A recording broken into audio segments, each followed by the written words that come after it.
What's your main issue with Thor: Love and Thunder? This is my issue right here. Look at this. Look at this. This is not something that you should be seeing in the movie. Right. Period. I mean, this movie was You mean trash. Thor doesn't do that? This movie was trash. Maybe he does, but at least not in front of people. Right.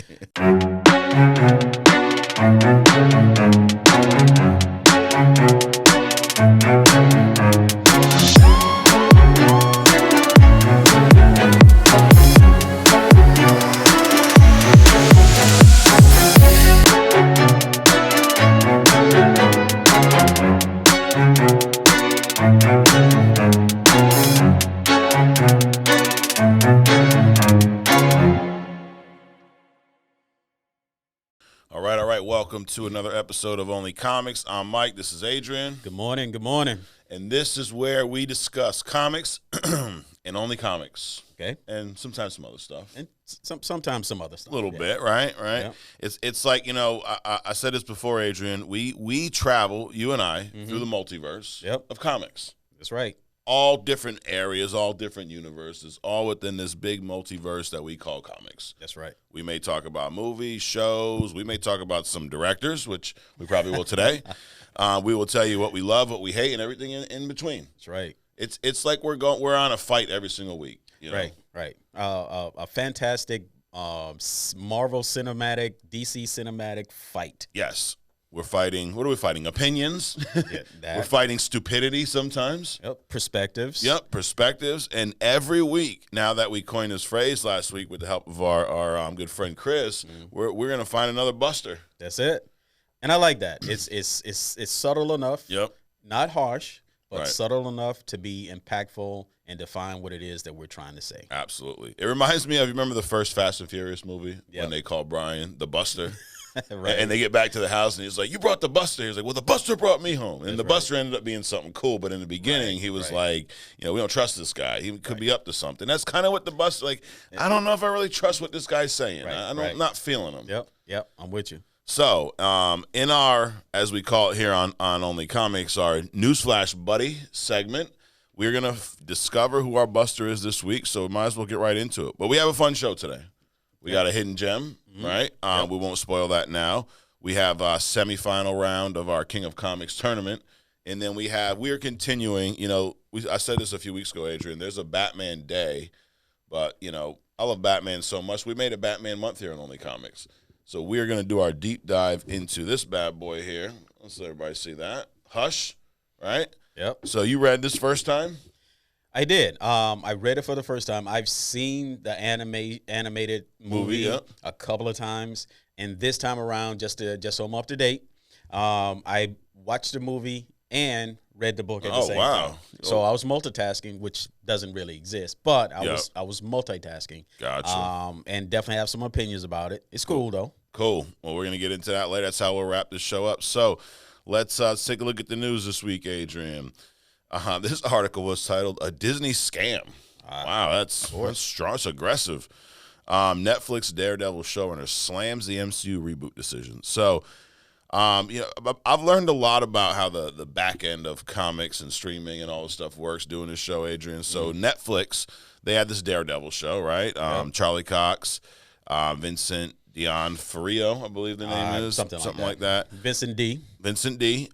Great character, great actors, great characters in the show. I've only seen the first season. You've seen the whole thing. Yep, seen the whole thing. I really enjoyed the first season. Asked me why I haven't watched more. I don't know. There's too much stuff to watch right now, to be honest. Right. Back in May of last year, Marvel confirmed that they were going to be adding a new series to Disney Plus called Daredevil Born Again, and this was going to be somewhat of a soft reboot of the Daredevil series, right? So more news comes out about this, and the ex showrunner. Okay, I don't know who this guy is, but he's shared some feelings about Disney because he thinks they're, we call this, Adrian, it's called pulling the okie doke on people. Okay, so you got one by someone, right? Is pulling an okie doke like bait and switch? Pretty much. Oh, okay. Pretty much. Just Yep. Yeah. For everyone out there, it's like a bait and switch, but we call it the okie doke, right? So what had happened was Marvel's rebooting this show, and they're recasting certain individuals. So Vanessa Fisk, who I don't know the actress's name who plays her, but I thought she was phenomenal in that role. They are redoing Kingpin's origin. They're not bringing back Foggy Nelson and Karen Page, who I thought were great characters. That's a tragedy. That's a tragedy. I really like those two. You know how you have those supporting characters, like in Aunt May? Yep. They're not really important, but they help build the person that you're rooting for. And those two characters, kind of build up Daredevil on the back end. It makes him kind of human, probably. Absolutely, it's a good. It's like the Alfred to the Batman, right? Right. Karen played a huge role in that, for at least the first season I saw. And and Foggy, they were friends since college, and then they had that falling out when he found out he was Daredevil, and to just scrap them. So I don't, and there's not a whole lot of information. I don't know if that just means they're not going to have these characters in that show, or if they're going to recast them. I would be a fan if they're going to eliminate them, just eliminate them. I wouldn't. Right. Why recast these two when you have the same Kingpin and the same Daredevil? Right. I agree. It's like just get rid of, just eliminate them. Besides, they're kind of, in my mind, I've been through all the seasons. Yeah. In my mind, they're kind of iconic. Right. In the Daredevil series. Yeah. So I would rather them just eliminate them altogether as opposed to recasting them. Yeah. So, but here's where they get a little funny. Okay.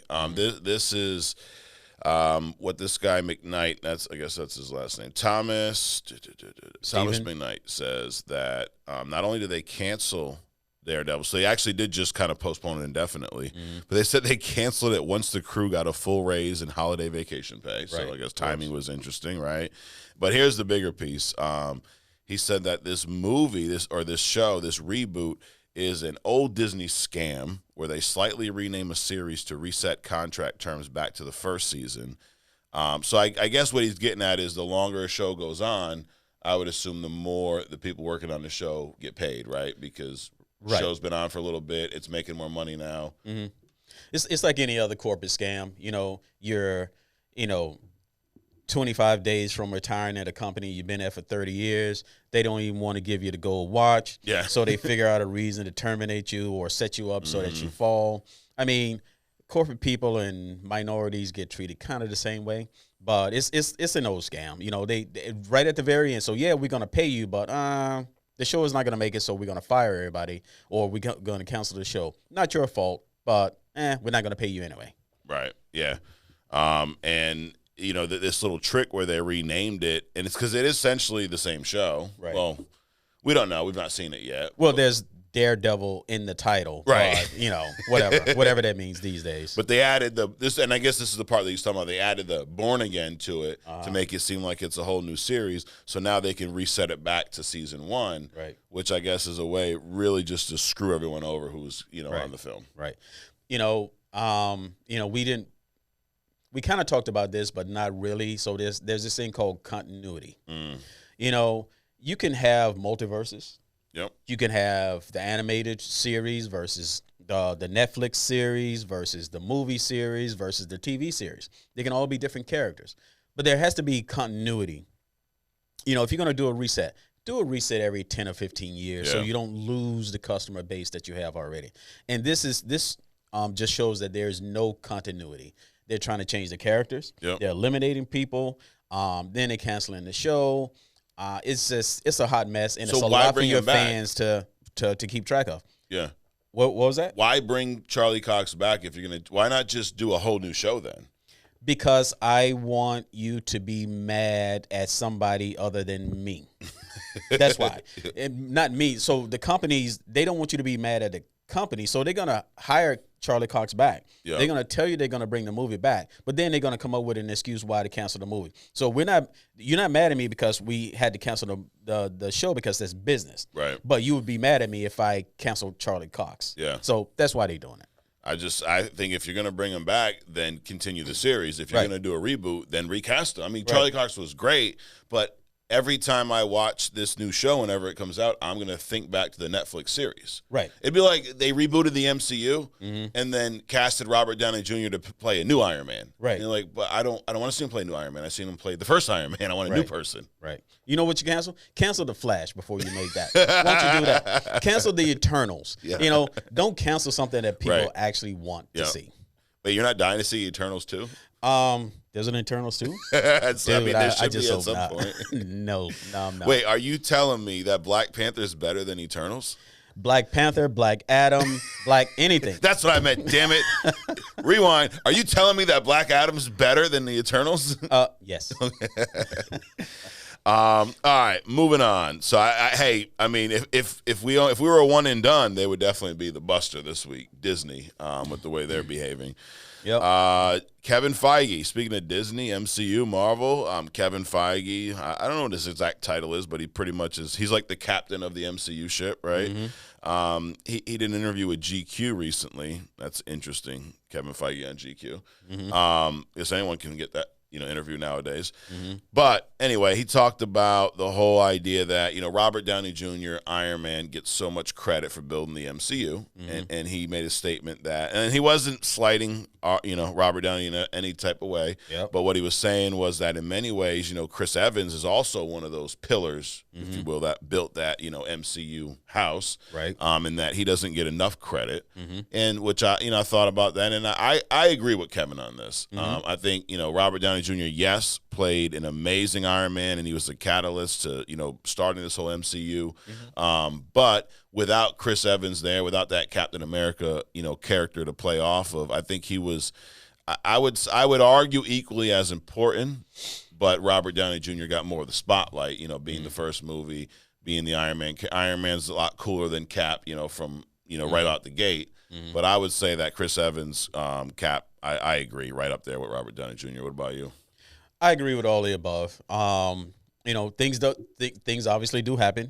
We actually agreeing with something that Kevin Feige right? Yeah, says. See, right? Yeah, we don't just hate on everyone. We don't just hate them all the time. I agree. The reason that Robert Downey Jr. got the spotlight initially is because spotlight means first. Yeah, and he came out first, and he did change the game for Marvel Universe. Right. Then he had a run, but then you can also say Hugh Jackman. Was a catalyst. I definitely agree. Chris Evans, especially since he switched from, Johnny Storm character, because that would have been a shit show of a career move if he had to, try to stay with that. Yeah. But also, the Tony Stark character is much more reachable. He's much more loving. He's much more approachable. He's a fun-loving guy. He's a rich guy with a bunch of problems, and people can relate to that more than a soldier. Right. The Chris Evans Captain America character is a soldier. Yeah. So people aren't going to necessarily want. He doesn't have that personality, and you can see it even in some of the movies where Tony and Steve Rogers are they're talking. Those characters are essentially the same.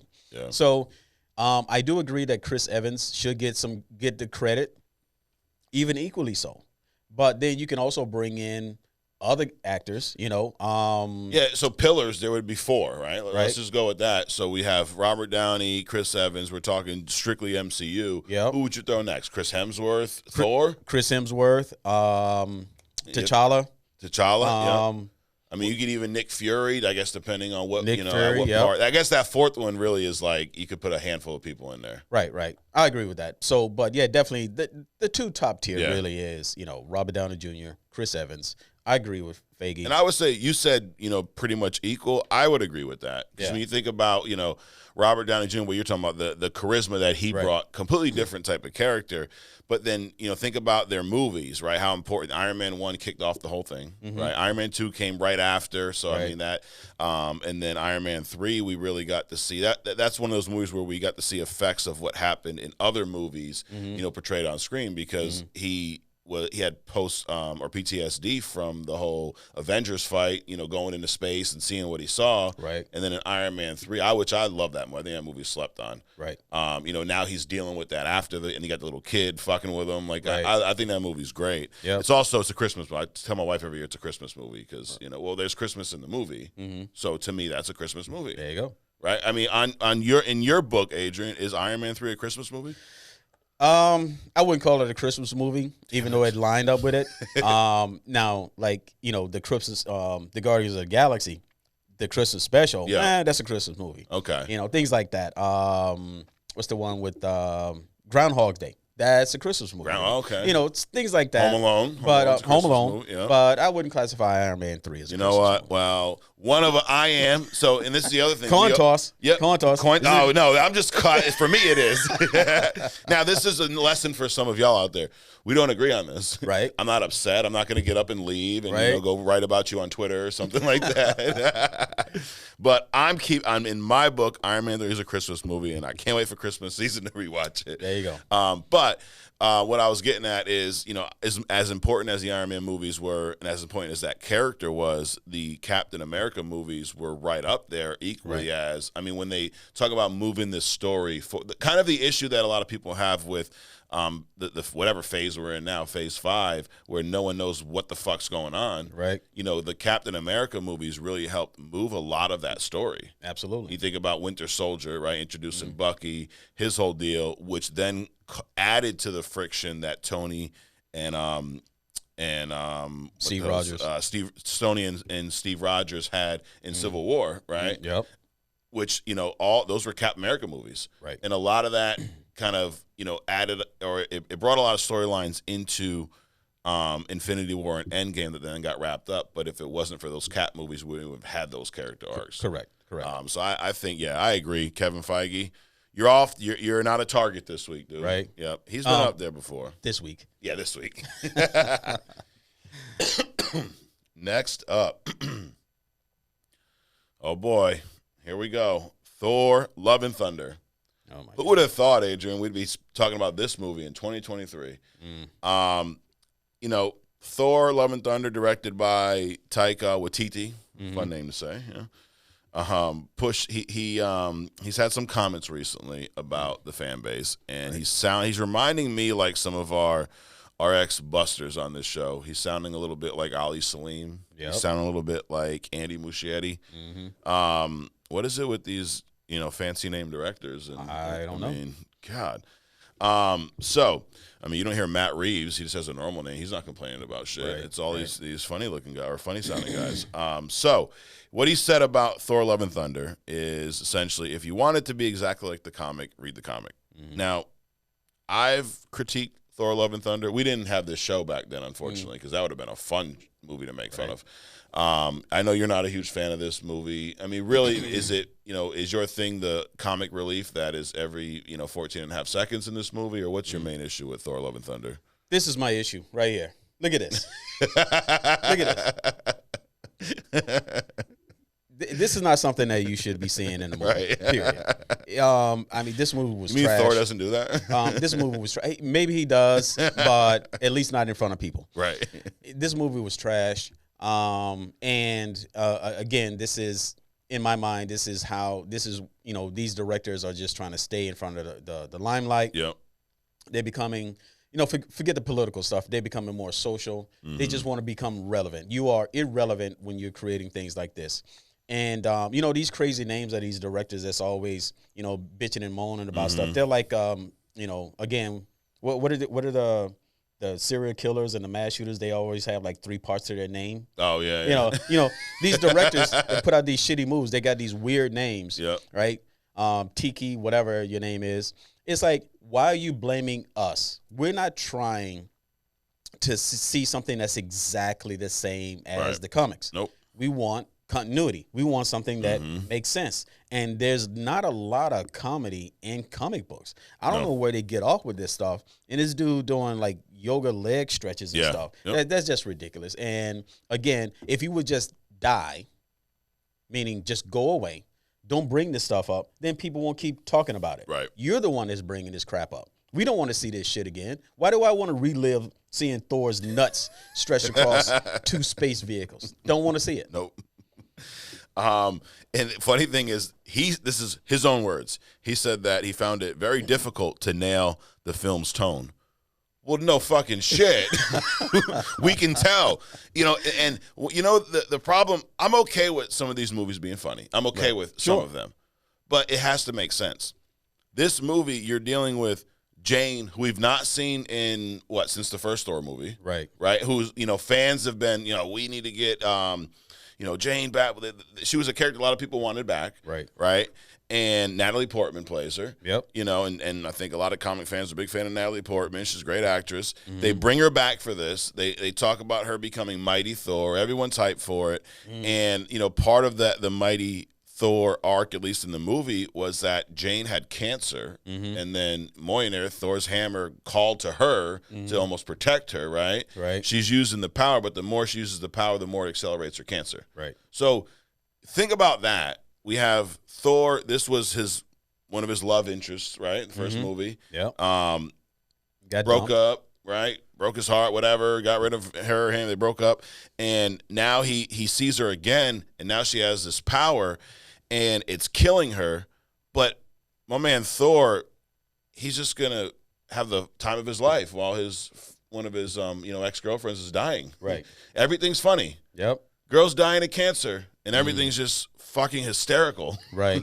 Then you get replaced by a kid. Yep, you're replaced by kids, and the kids they learn how to use the power like this, and Thor's been learn how to use their power for hundreds of years. Yep. And then the damn screaming goats every fucking 20 minutes. Like, remember that shit? Wow. Remember when they go to that the whatever land of the gods? Yep. And you got Zeus is just fat and like drunk, and like it's just everything has to be a joke. Right.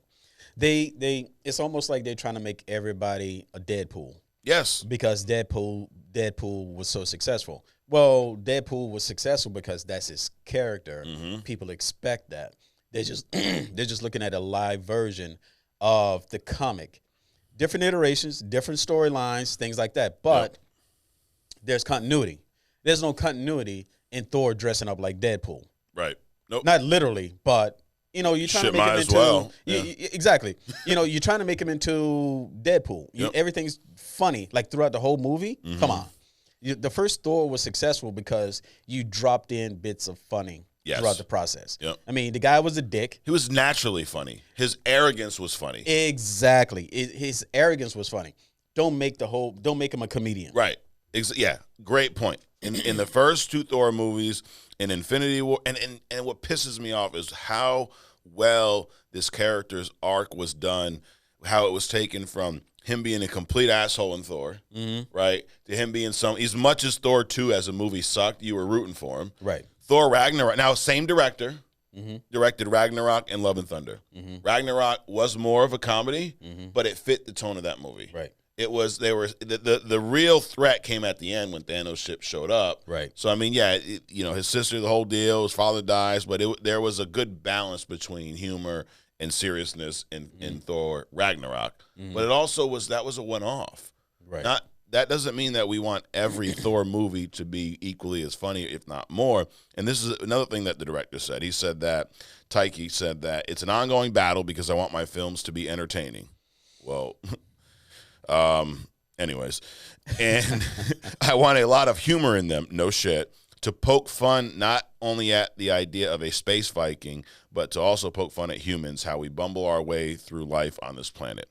Now, it sounds like the director is someone who's probably not a comic book fan. Sounds like it to me. Right? Because he's like, it's fun to poke fun out of a space Viking. Like, dude, this is Thor, a Norse god. Like, this is a very serious, important comic character. It has been for the entire, whatever it was at that point, 8-9 years of the MCU. Right. And now you want to make him a fucking joke? Right. You know how you can make Thor funny all the time for Tiki Boy that wants to make people funny? Make him like a, what's that, Mixoplex or whatever? The little space, hidden gem. Anyway. Oh, yeah, I'm like, I don't even know what you're talking about. That's another hidden gem. So why don't you have him like a little Thor devil or something? Have him come in, just not all the time, but just have him like a little, devil angel thing going on. That way, that's how you can make Thor funny. He's not funny. I mean, he's an arrogant dick, but he's not funny. Right. Like a comedian kind of a deal. He's funny by accident. Yeah, exactly. He's funny by accident. Yep. So do that. When you can't figure out how to make the movie, that means that you shouldn't be making the movie. Yep. Maybe. I'm just saying. You know, I mean, he even said himself, we did funny scenes about cancer. We did way more tragic scenes about cancer. Some audience really loved the humor part. Some audience really just want it to be the comics. And that's where I think he's wrong. It's not about being the comics. It's not. The tone, maybe you could argue that fans like the tone of the comics better than the sure, but I don't think anyone, well, there's probably some idiot out there that just wants to see a reproduction of every comic. I don't want to see that. Right. I want to see comic book movies that are inspired by comic stories. Exactly. And they can change things up, but not things that don't make sense. Right. That's an excellent point. Inspired by the comics. Continuity means that you are inspired by the comic. Not the same story, not the same storyline. Yep. You know, but stick to the essence of the character and the ambiance of the character. Don't go and don't do a nip tuck plastic surgery version of the character and make him something that nobody even understands. And then you blame the viewer, the people that's paying your salaries, for why we didn't understand what was in your fucking mind. Right. And I think that's a great point, is the essence of the character, because Thor, we mentioned before, he's not a comedian. Now he was funny just because of him being naive, right, or ignorant to, you know, some of how things are ran on Earth. But they also made him, like, Thor is the hero. Right. He's been the hero in all the Thor movies, and in this one, it's like he now no longer is the hero. The kids are the hero. Right.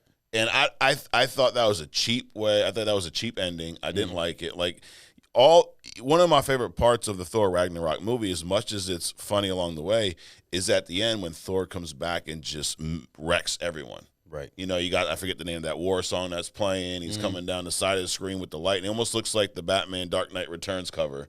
You know, he's right on the what the hell's the Rainbow Bridge called? Oh man, Heimdall. Shit. The Rainbow Bridge. Damn it, it's right on the tip of my tongue. Someone out there is probably like, this is what it's called. So anyways, you're right. It is great.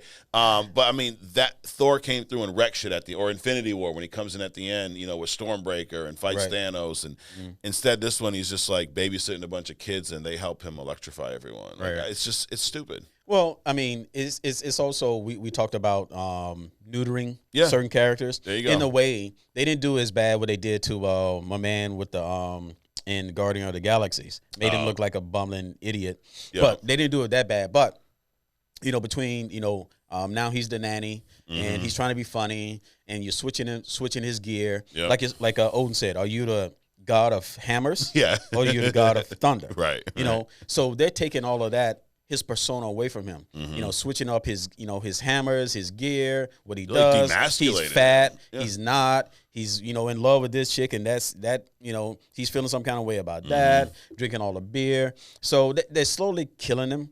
They making him into the joke that when I first heard the Thor movie coming out, it was like everybody was laughing like, you're gonna make a movie about Thor? Like, seriously? Right. He's like a third tier kind of a superhero.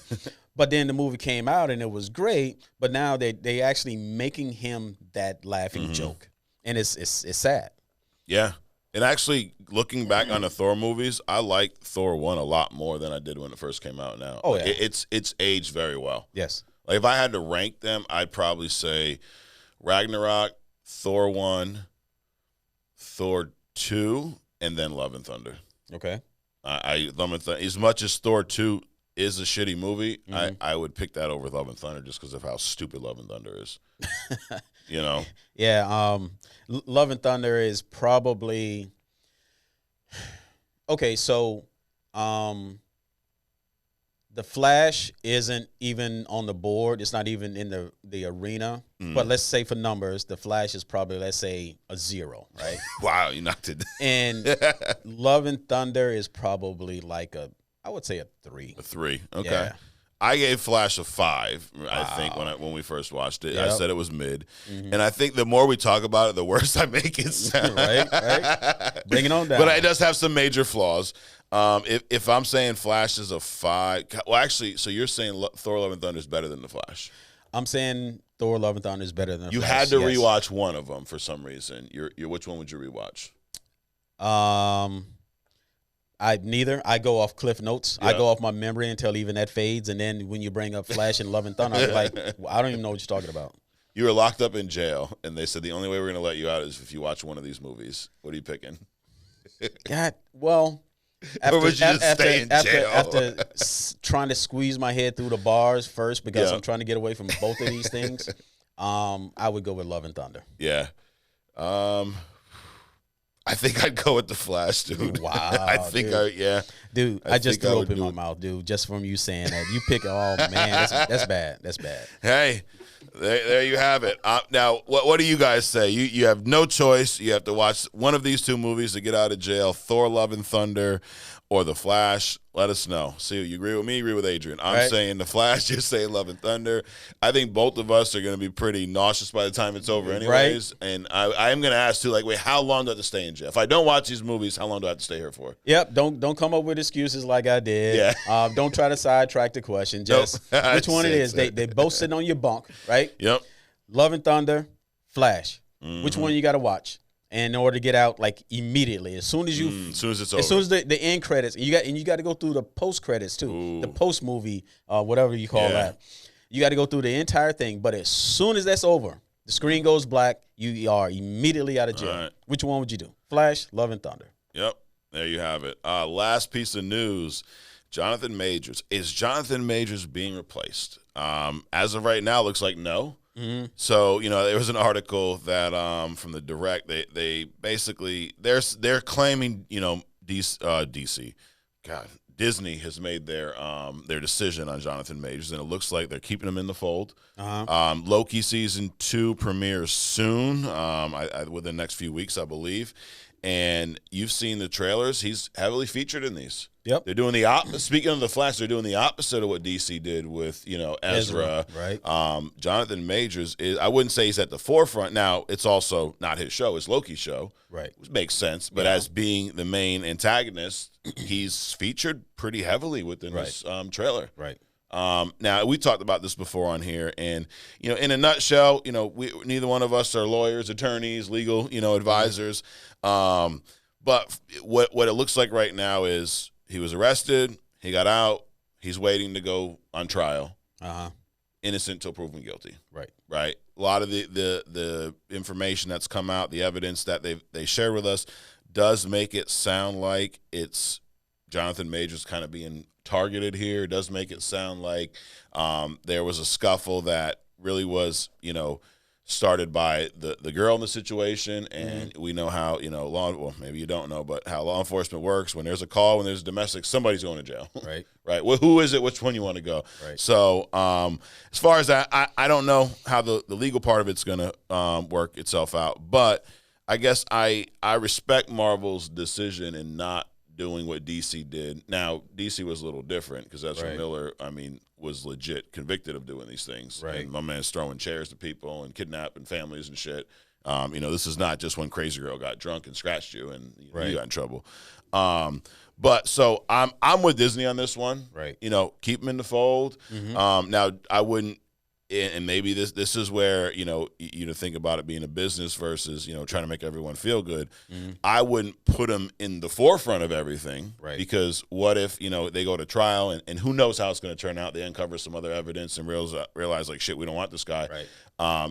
But I would also keep him in the fold because, again, innocent to proven guilty, and Right. from a acting standpoint, from what he brings to the table, that was the highlight of that shitty Ant-Man movie. Mm-hmm. I definitely watch Ant-Man over The Flash or Love and Thunder any day of the week. So, Agreed.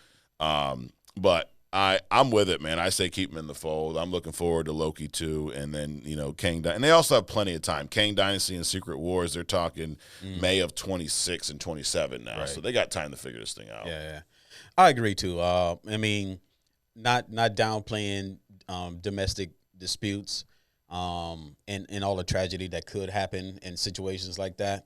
But there's a lot surrounding this stuff. There's more questions than actual actions. My biggest thing is that if the girl didn't press charges or whatever, why is the district attorney? Why are we even still talking about this? Yeah. We're talking about this because this guy is such a big ticket item. We're talking about this because Disney, I'm not saying protecting him, but they're not dropping him at the first sign of all this stuff. So there's a lot lot going on that we don't know about. But on the outside looking in, it doesn't appear that Major's involvement wasn't as to the depth that you would think that it would be initially. So I'm rooting for him. Again, but I also agree that don't make your whole universe around this guy. Right. No one person should be there because we're human, we're fallible. Yeah. So I agree on keeping Majors. I agree that how Disney, I won't say tiptoed through this. I think they managed it appropriately enough. Yeah. They didn't make a statement initially about what they was going to do, which served them now, which means that they can slide him in and out or replace him at will. I hope they don't replace him because I don't think they're going to find that kind of a talent. Well, that's not true. I think right now they have a very good talent in the person that's portraying the character, and I think they should move forward with him. Yeah. Funny thing is, in the news, I think TMZ released this probably a week or two ago. There's footage of Jonathan Majors breaking up a fight. It's like a high school teenage fight. Two girls are going at it, and he's in the middle, like separating them. So and a lot of people are saying, wow, his PR team is really good, right? Like, was this something staged? What, do you think that? I guess I don't put anything past people. Do you think there's a possibility that his PR team said, you know what, since there's some allegations about you being violent, why don't we film a video of you preventing some violence and then put that out there to the world to see that you're a hero? Okay. So when I hear that, it immediately makes me think about and y'all don't kill me. So the kid got killed in Florida, and the wannabe cop followed him. Right, they got into a fight, and then he killed the kid. Yeah, and they went through all this trial. He got off and blah, blah, blah, blah. But then to build up his persona, he supposedly jumped across a median and saved somebody from a car crash. Yeah. That's what I see in this. You know what? Just don't do it. You know where I thought you were going? I thought you were going with Jussie Smollett. Like, it's a stage. Nah. This ain't that bad. No. Well, the Jonathan Majors thing isn't as bad as just a Smollett thing, but none of them was as bad as the kid getting killed and this guy coming back and doing all this other crap. Yep. So that's where I went. Yeah. This is just something that just stay out of the limelight. That's just don't do it. Yeah, what you thought was a good look was not a good look. It actually, as much as you're innocent, that makes you look guilty. Right. The fact that you have to go and or hey, maybe just Adrian was at the right place at the right time and decided that he should step in and save these two from being violent. But all right, well, that wraps up our Newsflash Buddy segment. So who is it this week, Adrian? I think we have this week we have two contenders. We have Disney as a whole, and then we have Taika Waititi. Now, we have a coin just in case we don't agree. Y'all know we have this two-faced coin here. It's a little scratch. That's heads, tails. My vote, and I'll tell you why. My vote is going to Taika Waititi. Now, I'm probably butchering that name, but whatever. Because the Disney thing, as much as if what Disney is saying, or if what this guy is saying is true, then Disney is definitely in the wrong. Now, who knows? Maybe their plan all along was to have a whole different Daredevil show, and maybe the reboot was not all about screwing everyone out of their money. Now, that's definitely a possibility that it was. So, I'm not going to go all in on Disney. I'm picking Taika because he is just flat out saying some messed up shit, saying some things that are wrong. And if he was here and, maybe I wouldn't do it, but some other people look like me would probably snap on him and give him the whole Newsflash Buddy. So I'm picking my man Waititi. What about you? I agree with you. Okay. We don't need the coin? We don't even need the coin this week. No, I'm down with that. For all the reasons that you said. I don't need to regurgitate it. All right. So we got that. Next on our list for the week, Adrian, we have your segment, Hidden Gem. Okay. Who's our Hidden Gem this week? Hidden Gem this week is Blade.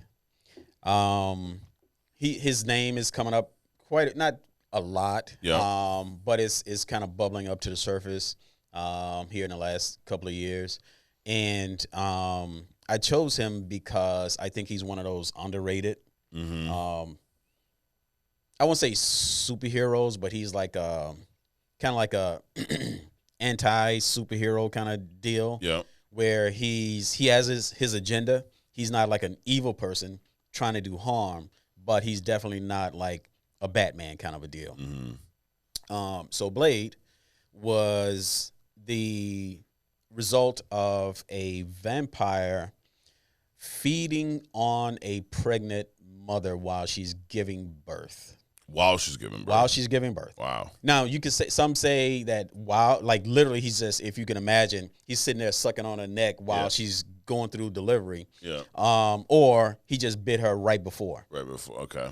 Either way, the vampire. Some say he was out on the street and bit her, and some says he was a doctor that targeted her. But either way, his vampiric enzymes, got into her bloodstream. She gave birth to this baby, and then supposedly she died. In the movie, she didn't die.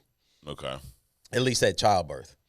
But he was born with basically all the vampire powers. Was he born in a brothel? Is that true? Was he born in a brothel? He's born in a hospital. Oh.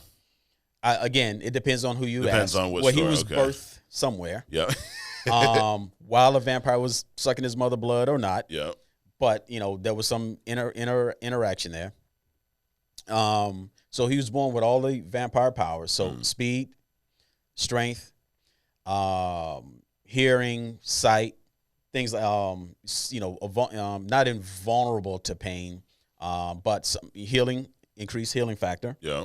Not Wolverine level, but, definitely some healing things going on.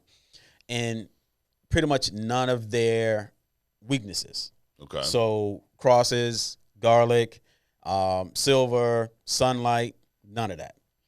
Now, some people say that he lives the same length of time as a human. Okay. And some say has an extended life, not as normal, not immortal like a vampire, but definitely longer, much longer than humans. So that puts him probably at like the super soldier, Captain America, level of character, even maybe like Black Panther. Yeah. So he's definitely underrated. But the thing that is the most standout for me is that a lot of people didn't even know Blade was part of Marvel Comics. Dude, I didn't until maybe 4 or 5 years ago. Shit. Yeah. So yeah, I mean, a lot of people didn't really know that or understand that. They just saw this one-off character. But again, Blade came out before Iron Man. Really? So, did Blade, but, nobody's giving, Wesley Snipes and all these other kind of people, again, part of the credit for booting up Marvel. Right. Or even the whole comic book genre. Yeah. Because you're talking about, 20 years ago? Yeah, when did those original Blade movies come out? See, I'll pull it up as you keep going. Yeah. So that's why I think he's a fascinating character. Yeah. I think that he could be integrated, even if they, he had like Wesley Snipes. They did like 3 movies. Yeah. And then they tried to do this this TV series, which got 1 season. I never saw it. As soon as I saw the actor, I was like, this is gonna be shit.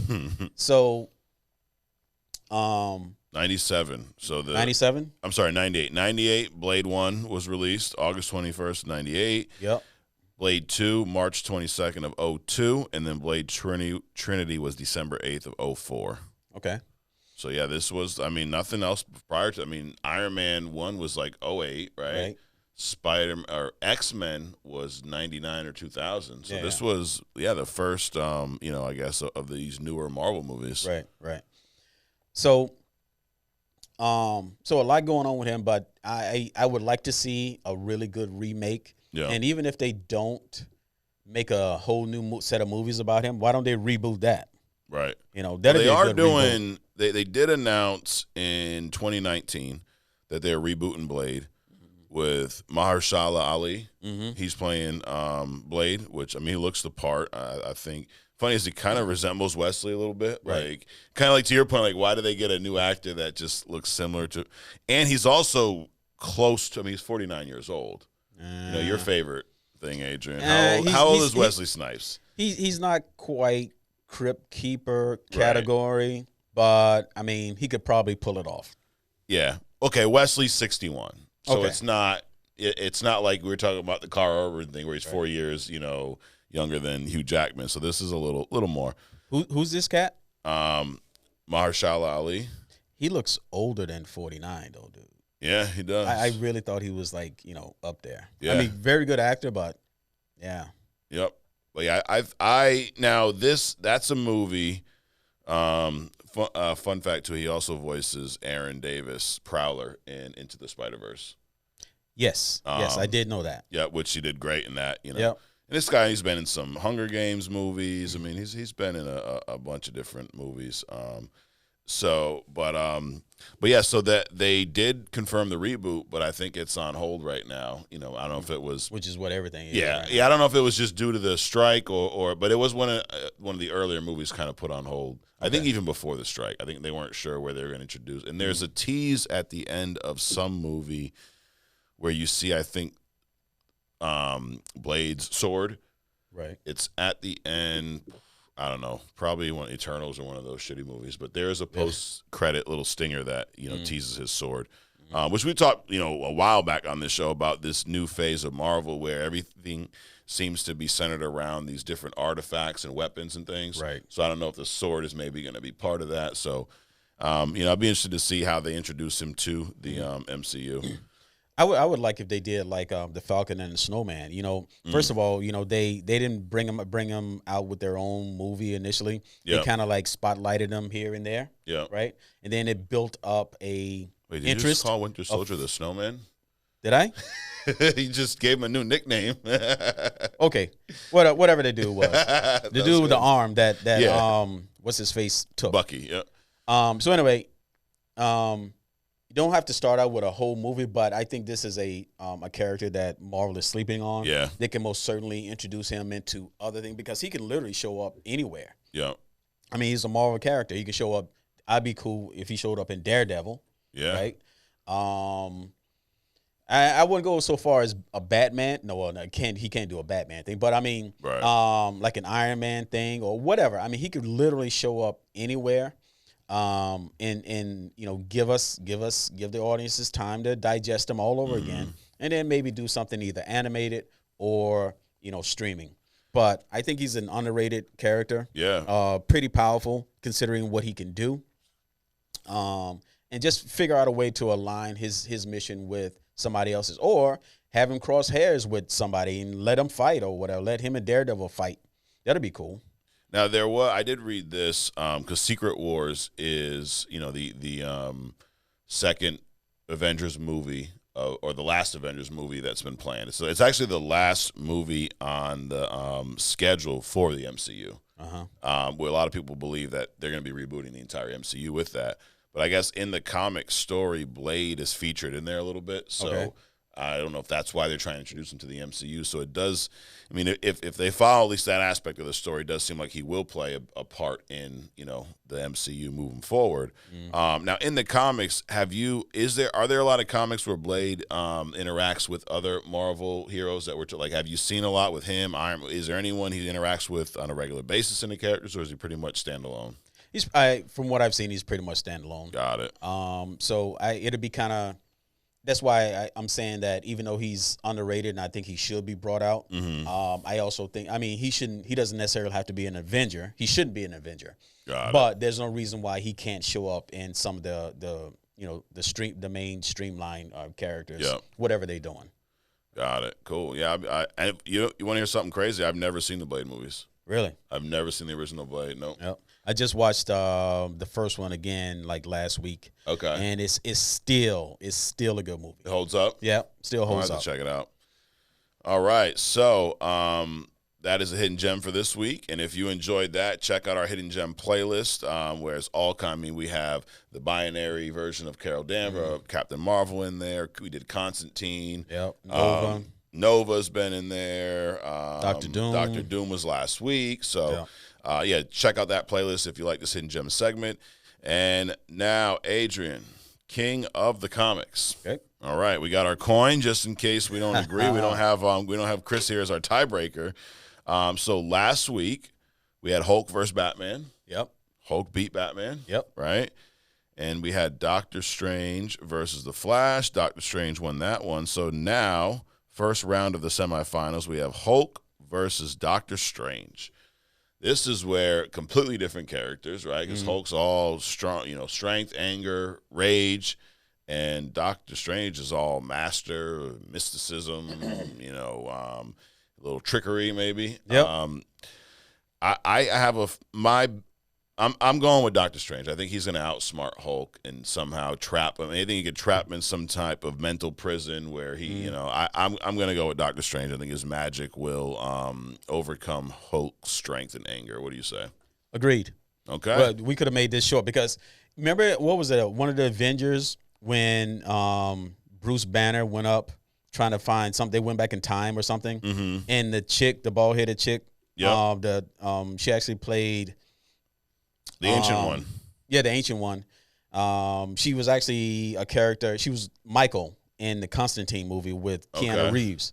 She hit the Hulk and hit Bruce Banner and knocked the Hulk out of him or something like that. Yep. So I think it would be as simple as that, especially for a Doctor Strange, level character. Yeah. It would be a simple thing. He can either pull Bruce out of his body, make him mindless, send him to an infinite universe where he's just falling through and doing nothing else, or just send him to a pocket universe where that nothing exists. I mean, it'll be a short fight. Because I feel like you would have to outsmart Doctor Strange. Like we saw in what Spider-Man movie was it? No Way Home, where Doctor Strange is putting on the spell. Him and Peter Parker going back and forth, and they end up clashing, and now they're in that mirror dimension.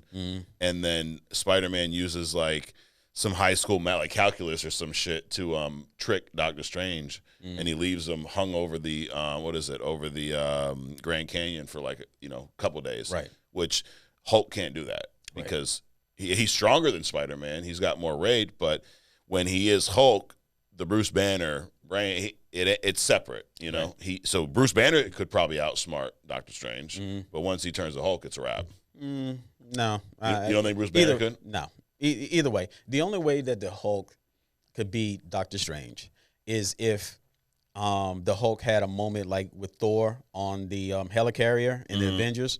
He just, reached out next to him, wasn't even looking at him, just reached out to him and just started slamming around on the floor. Yep. That's the only way. Kind of a sneak attack, come up behind him, just crush his skull. That's the only way the Hulk is going to win this one.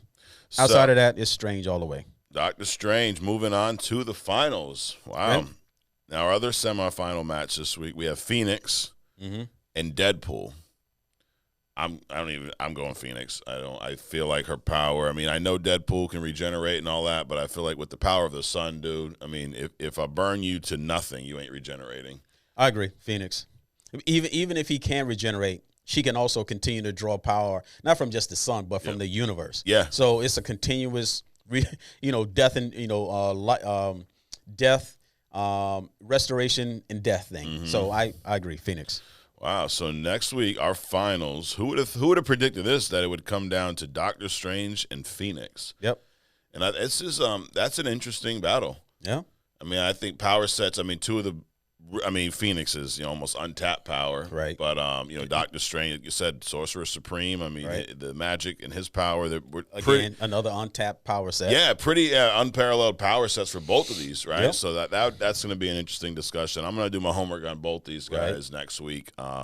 That may come down to a coin toss, man. Right. I think about the Phoenix character, and think about Scarlet Witch. Right. They're similar. Right, not similar powers, but similar in where you have Phoenix, you have Dark Phoenix, who's out of control, right? You have Wanda, you have Scarlet Witch, you have the Darkhold. There's a darkness too about, and now I know Scarlet Witch's powers are more based in witch and magic and stuff, and the Phoenix are more like you said, like universe, but also psychic too. Psychic too, yep. Both of them, right? Yep. So and the reason I bring that up is in the last Doctor Strange movie, Wanda was the main villain, and we got to see her almost full Scarlet Witch, power, which was it was awesome to see on screen. And it was a match for Doctor Strange. It took a lot for him to, beat her, if you will. And even at the end, we see a little, red kind of thing phase out. So I don't think she's gone for good.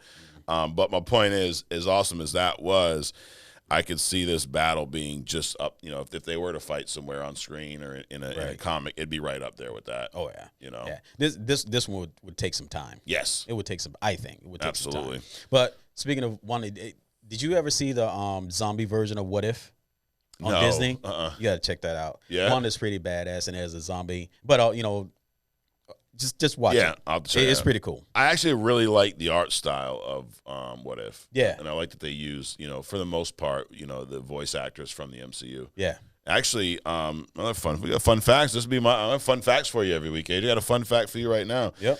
T'Challa, Chadwick Boseman's last performance as T'Challa was in What If. Really? Before he passed away. Nice. Yep. So that was the episode where you've probably seen this one where What If T'Challa was Star-Lord? Yes. Yep. Yes. That was pretty cool. Yeah, I think that was his cool. last vocal performance, and he may have been in this season finale with the Watcher as well. But last time, unfortunately. So there you have it, King of the Comics tournament finale next week. Phoenix versus Doctor Strange. So, all right. Next up, Adrian, is our deep dive. Okay. Deep dive into Batman Hush. And before we do that, because I don't want to end this on a bad note. So I was talking earlier about how Jonathan Majors broke up some girls or whatever, and how bad it was. So the reference I was talking about with the kid in Florida and the blah blah blah. There was Trayvon Martin and George Zimmerman thing. So Zimmerman killed Martin. And then later on, they tried to do some PR spin on him by having him save somebody from a car accident or something. The whole world was like, that's disgusting. Right. So that's what I was talking about. So I just wanted to say that because it was 11 years ago. Yeah.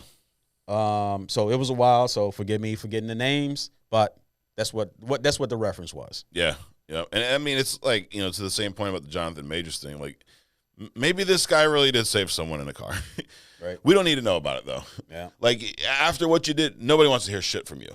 Shut the fuck up and stay in the corner. Right. It's not what you're doing. It's the optics, and the optics were bad. Yep. And kind of saying, as much as I'm saying I'm in support of what Marvel's doing with Jonathan Majors, not removing him, but I'm not in support of Jonathan Majors putting out this video of him being a referee for two teenage girls. Like, bro, just do that and go home and tell someone else, tell your girlfriend about it. Don't come post it. All right, Batman Hush. Batman Hush. So this story, Adrian, I've said this before on Only Comics. This is one of my favorite Batman storylines ever. This, I would say, if I met someone who never read a Batman comic, who didn't know who Batman was, and say, give me a story that embodies Batman, and give me a story that will allow me to know why you like Batman so much, I'd give them this one. Right. Because it has everything. Yep. I mean, we're going to do our deep dive, but it has the Bat families in it. It has a plethora of Batman villains in this. It has mystery. It has somewhat of a detective story. Batman's, it has a love story in it. It has superhero collaboration. Yep, Superman's in it. You know, and I love Batman stories that are narrated by Batman. I know most of them are, but there are some that are not. I love Batman's, but I love the narration in this where you get into his psyche. He's telling you everything about what he thinks, feels. Right. You got a love story and a breakup. Yep. I mean, you every emotion that you have about real people and Batman will get tapped into. In this movie. Absolutely. So I think this is if you've never read Batman and you go, I want to know what Batman's all about. I know there's a lot of backstory, but read this. Right. It's 10 issues. And I'm also, I'm a fan of when they do something bold. You said that in the show, right? Think about at the time, this is 2002, a story this big. I mean, Jeff Loeb writes it. Jeff Loeb wrote The Long Halloween and Dark Victory. Jim Lee, one of my favorite artists of all time, draws this thing. Love the artwork in this. Oh my God, dude, the artwork is phenomenal. Yep. So, but they did this on the mainline Batman comics. I mean, this was issues 608 through 619 of just Batman. Right. A lot of times when they do stuff like this, they do an offshoot. The Elseworlds. Let's do a little story like the Batman 3 Jokers that came out a few years ago. It's just an offshoot. Right. It is a good book, but so they did this main story, main line. Now I didn't read this when it originally came out. First time I read this was probably less than 10 years ago. I read it before the movie. There is a movie you mentioned, right? So that's the DC animated universe. Yep. And it follows the Batman continuity. The Batman and Son, Batman vs. Robin, and I think this is the last one, which I enjoyed that. You saw that first, right? I did see that first. And then I read the comic, and it's different. Yes. There's some different characters at play, but we'll go into that. Oh, yeah, we're going to get into the differences They were both entertaining. Yep. Definitely like the comic book version best because of the detail and definitely the artwork. Yep. But I like the movie ending better. Okay. Interesting. Yeah. Because if my only nitpick about this is the ending. I feel like it's a little messy. It's a little sloppy, and it's a little rushed. Right. And that's literally, last week we did a death in the family. I probably had 4 or 5 downs, and in this one, that's probably my only down. Right. And also, considering what happened, all the stuff that happened, the ending was kind of muted. Yeah. In the book. Yep. In the book. And in the movie, it was extraordinary. Right. So it's a completely different ending, but it was still good. Yep. So, what we didn't do last week, Adrian, was give A Death in the Family a score. We completely just did our whole deep dive and didn't give it a number. Okay. Looking back, I'd give it an 8.2. I'd go with that. Okay. I was going to say an 8, but 8? I can do a little decimal bump. Because it was phenomenal. I had my issues with it. It wasn't perfect. This one, I'd give Hush, dude, I'd give it a 9.3. I can go with a 9. 9, yep. Okay. Yep. It was definitely up there. Now, and that's because I don't like the differences. Yeah. Between the book and the TV show because I saw them both. Yeah. And I'm cherry picking. Okay. So I like something from here and I like something from here. I like the book mostly. Yeah. But I definitely like the ending in the movie best. Gotcha. All right. So 9. I mean, that's probably the highest rating we've given anything on this show so far. I would say the Hush is better than Black Adam. Wow.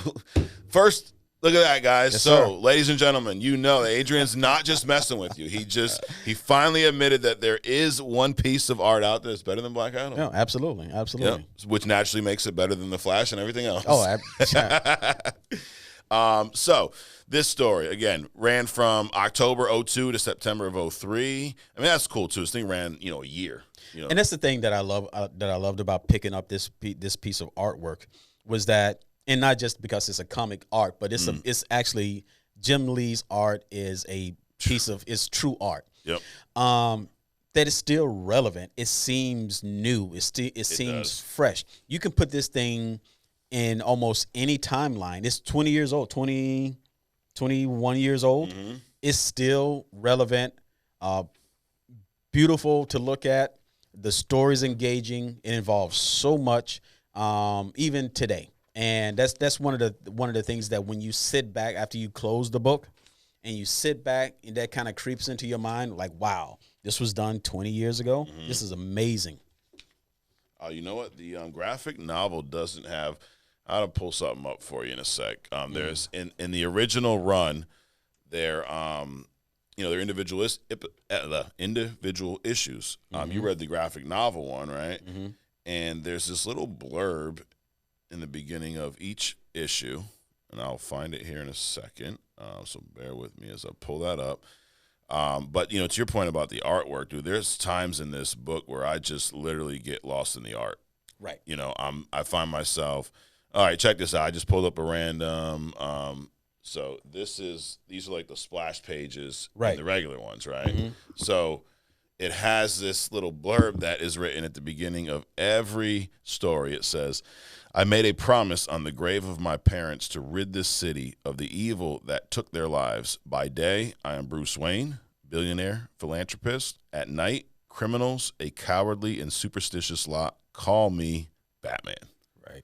It's like, I just love that because that's just Batman like that. And that's cool, but he doesn't really rid Gotham of these criminals. He just kind of tucks them away for a little while. They come back evil, stronger, richer, doing more damage, blah, blah, blah, blah, blah. So I hear what you're saying. You don't like it as much as but I do. I'm just kind of done with the I got you. Well, we talking about the no-kill shit. rule, which also kind of comes up in this a little bit, right?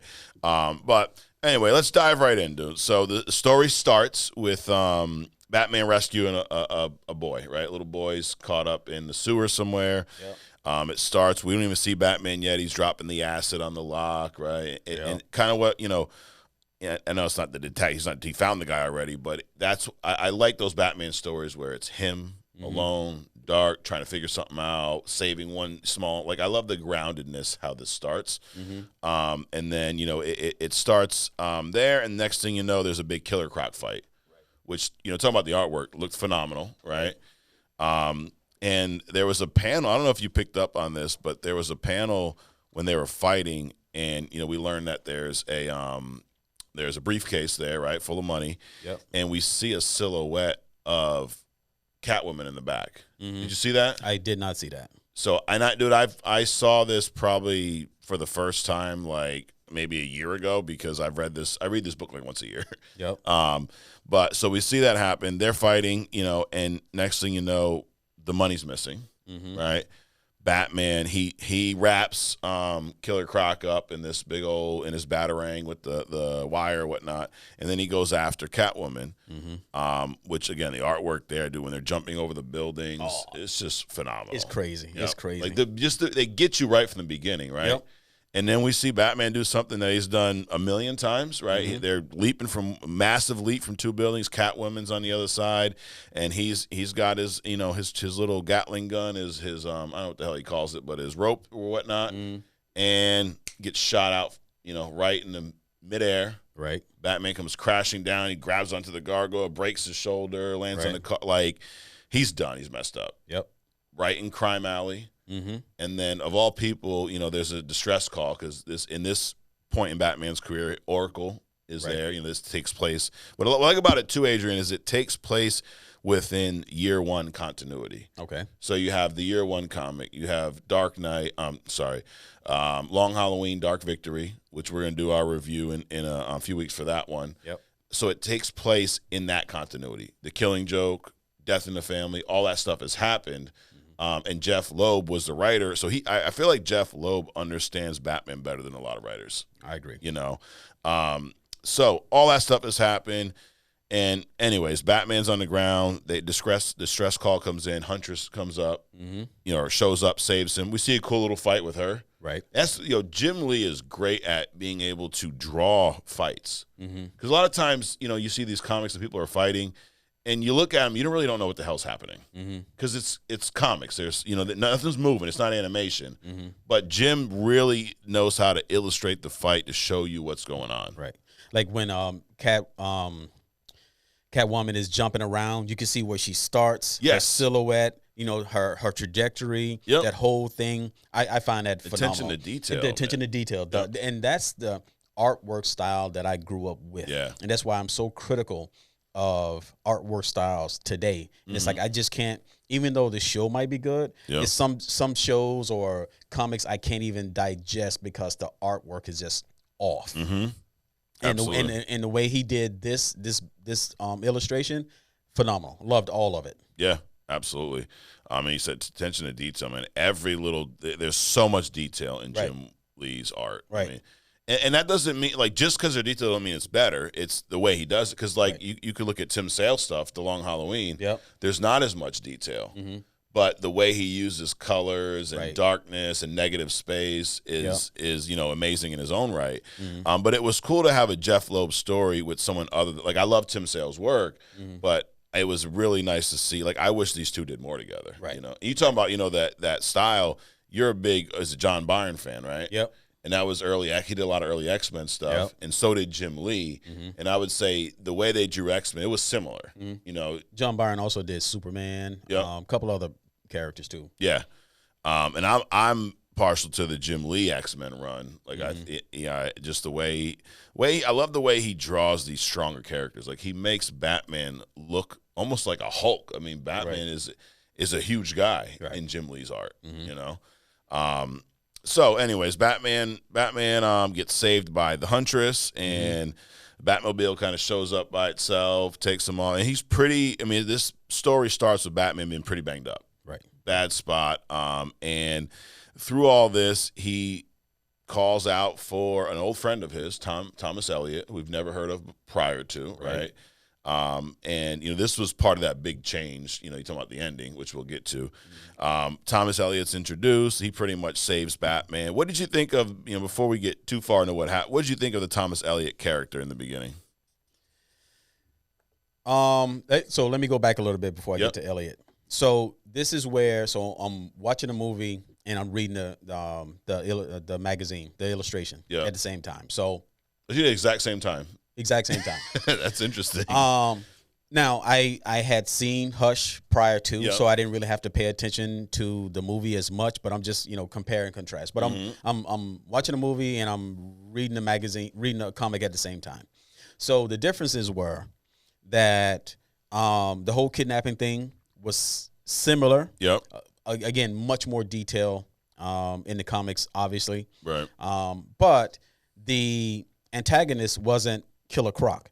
But by the way, the art style and the artwork and talk about detail of how he did Killer Croc was crazy. Yes. That was crazy.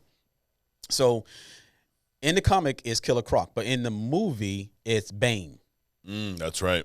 Bane was like, he had some new serum and he was super hyped up, and it was a whole different kind of storyline. So, so the antagonist wasn't Croc, it was Bane. Also, once after he got shot out, from the swinging. Yep. And again, detail, even the bullet cutting through the bat line. Yep. Was just how he just embodied that. That was cool. So. In the comic it was Huntress. In the movie it was Batgirl. Right. So another difference. Oracle didn't send the Batcar, right? Batgirl called in Alfred, I think. Yes. To come to help get Bruce back. So now we come up to Elliot. Elliot, I love the fact that Bruce, because a lot of storyline behind Bruce is that how he became the Batman, not how he became Bruce Wayne. Right. Right. So it was cool to see that there was somebody from his past, an old friend he went to college with. Yep. You assumed that he went to college. You never knew he went to college because they never showed that kind of stuff. Right. But it was cool that he had somebody from his past that he was actually now rekindling a relationship with. And he actually rekindles relationship with two people in this show. But it also shows you a softer side of shows you a softer side of Batman. Because you assume Bruce Wayne is human, right? But this relationship with this Elliot guy, his best friend from college, even though he's been dismissing him all this time, plays an integral role in what happens later on, well, actually throughout the entire movie and throughout the entire comic. So it was a welcome to see this Elliot character. Okay. And of course, Bruce Wayne doesn't have any low class friends, right? He's got to be a renowned neurosurgeon, but it was cool in a way to see. Yeah. And what I like about it too is as much as you introduce a new character, it's still Bruce being Bruce. Like, he ain't hanging out with him. He's not even trying to see him. It's like one of his best friends ever, but he's like, that's true, this guy, dude. I got more important shit to do. But it's so true to the character, right? Yep. That's what I don't mind when a new character is kind of retconned in, because you're right. We've never heard about, Bruce's upbringing outside of the parents being killed part of this. Right. And these two were friends, when you go through the comic. I love the flashback scenes, by the way. Yeah. The way they're drawn and just how, like, the watercolor, they look like you get the vibe that it's a memory. Right. So we got to see that part of Bruce Wayne's life, a part of it we've never really seen before. Mhm. And I give, I talk a lot of shit about the whole killing Bruce Wayne's parents and seeing the same comic panels over and over. Mhm. But the way it was done in the Hush comic, I thought was great. Right. Like, they showed it because it is. I get it. It's part of the story. Mm-hmm. And if someone's coming in, like I mentioned, giving this book to someone who knows nothing about Batman, I'd want them to know that his parents were killed when he was 9 years old. Right. But it's also relevant to, in the end, the antagonist, how he went about doing what he did and all the information that he had about Bruce Wayne and Batman. So it's absolutely relevant in the storyline, and they didn't just throw it in so you can see how Batman grew up as messed up as he was. And we didn't have to relive the entire scene. We saw one panel that just had a different art style of a picture that we've seen so often. Right. I like Jim Lee's recreation of those pivotal moments. Right. He did the whole, Batgirl being shot. Mm-hmm. He shows that, he draws that. It looks like the same exact photo, but it's just done in a more of a muted style, kind of like, sketch artisty or whatnot. And so I don't mind that. But anyway, so like you mentioned, world-renowned surgeon, he patches, Bruce Wayne up and he's kind of this he reminds me a little bit of like a Doctor Strange when Doctor Strange was a surgeon. Like he's cocky, he's he knows he's the shit. He's like, it's no problem. You have to be. You have to be. You can't be at that level and doubt yourself to any degree. And it comes off as cocky, but it's like a superhero, but super confident. Yep. And you have to be. I understand that. Yep. Absolutely. So, so he kind of puts Batman back together, right? And we see that Catwoman delivers this briefcase to. What I love about this too is like all these things are happening at the same time. Mm-hmm. It's really well written. Right. Catwoman's now delivering this briefcase to Poison Ivy. Mm-hmm. And Poison Ivy seems to have Catwoman under some type of control, right? Right. Which we see more in the film. Mm-hmm. She makes her say perfect. She kind of messes with her a little bit. Mm-hmm. And now at this point, I think Batman's kind of recouping, right? Yep. And we kind of get to see this plot. And one of the themes throughout the comic, from a Batman's perspective, was the usual suspects are not acting like the usual suspects, pretty much. Like, correct. Catwoman, this is not her MO. Right. Something's off. Yep, something's off there because, yes, she's a burglar. Yeah, she's lived a life of crime, but her deal is ripping off, like, rich people. Right. Ripping off. Now, and I do like the premise. We kind of skipped past this part. The premise of why this kid was even kidnapped, it was a ransom. Mm-hmm. And this guy, the kid was the son of some like politician or something like that, some business person. Yeah, something to do with LexCorp, like down that. But they, the Killer Croc and whoever was they wanted like $11 million, right? And his family was willing to pay. And I love Batman's narration. He's like, I'm the only one that didn't support it. Mm-hmm. So he got there before them and tried to, save the kid before the money got paid or whatnot. Right. So, but anyways, we get to see this. And you're right, it was with Bane, but similar theme in the movie where these villains are not acting like their usual selves. So Batman naturally thinks something else is up. The detective that he is, he thinks something else is going on. What anything on this, dude, early in the whole Catwoman, Poison Ivy? What you think about that dynamic? Besides this being like sexy, yeah. I thought the dynamic was cool, but as soon as first of all, Catwoman, her big thing is jewelry. Mm-hmm. That's her primary thing. The fact that she was stealing cash was kind of a telltale to me. Yeah. And then she gets back, and she could have had some kind of a agreement with Ivy to some degree. Mm-hmm. But when she starts messing with her, why don't you say? I love the way you say perfect. Say perfect. Yeah. That's when you know that something's going on. And actually, before that, she tells her to come bring me my money. Right. So Selena doesn't take orders like that. No. She is kind of like if there was going to be a perfect Batman, female version of a Batman, it wouldn't be Batwoman. Right. It would be Selena. Yeah. So she's badass in her own right. So that dynamic for me was like, this is cool. So let's see where this goes. And then I don't remember in the comic, but in the movie, she kisses her. Mm-hmm. So that was a whole different thing. And, you get this flashback to, Harley Quinn and Ivy, the animated show and stuff. So that was different too. But, I mean, I think it was cool, and it kind of set the stage up early on for just basic curiosity. And the thing I like about comics is they do things that catches your attention and make you curious from the very beginning. Right. And that's what I like. That was my hook for me. Yeah. Why is Ivy pulling this other person's strings? Kind of a deal. And then you see throughout, what's really going on. Right. Yeah, and actually, I think you're right. I think in the comic, I don't believe they kiss. I believe that, if I remember right, at that point, Selena realizes that she's being mind controlled. Mm-hmm. And gets a little pissed off, right? Mm. And then from there we get to trying to think of I know Batman and Catwoman end up going to Metropolis. I think that's kind of what happens next. Am I missing anything in between that? In the movie, they end up at a ball, at a dinner. Yeah. And was that before or after Metropolis? That was before, because actually that was no, before. It was after, because Thomas Elliott's killed there. Wait a minute. So. And he was in Metropolis. The ball, how Batman, even in the movie, the ball was first because Bruce Wayne didn't even know Selena was back in town. That's right. In the movie, the ball was first. In the comic, the Opera House is after Metropolis. Right. Yeah. Right. Well, because Thomas Elliott is in Metropolis. Is in Metropolis. That's where he gets killed. Yep. Yes. Yep. So it's two different things, but yeah. So Bruce discovers that Selena is even in town, and then they changed. She hadn't been on his radar in like a year and a half, and then now she ends up stealing the money. He's like, what's going on? Yeah. Why are you stealing the money? And it ends up becoming this whole other thing, which is how they end up in the Opera House on a date. They actually went on a date. Yep.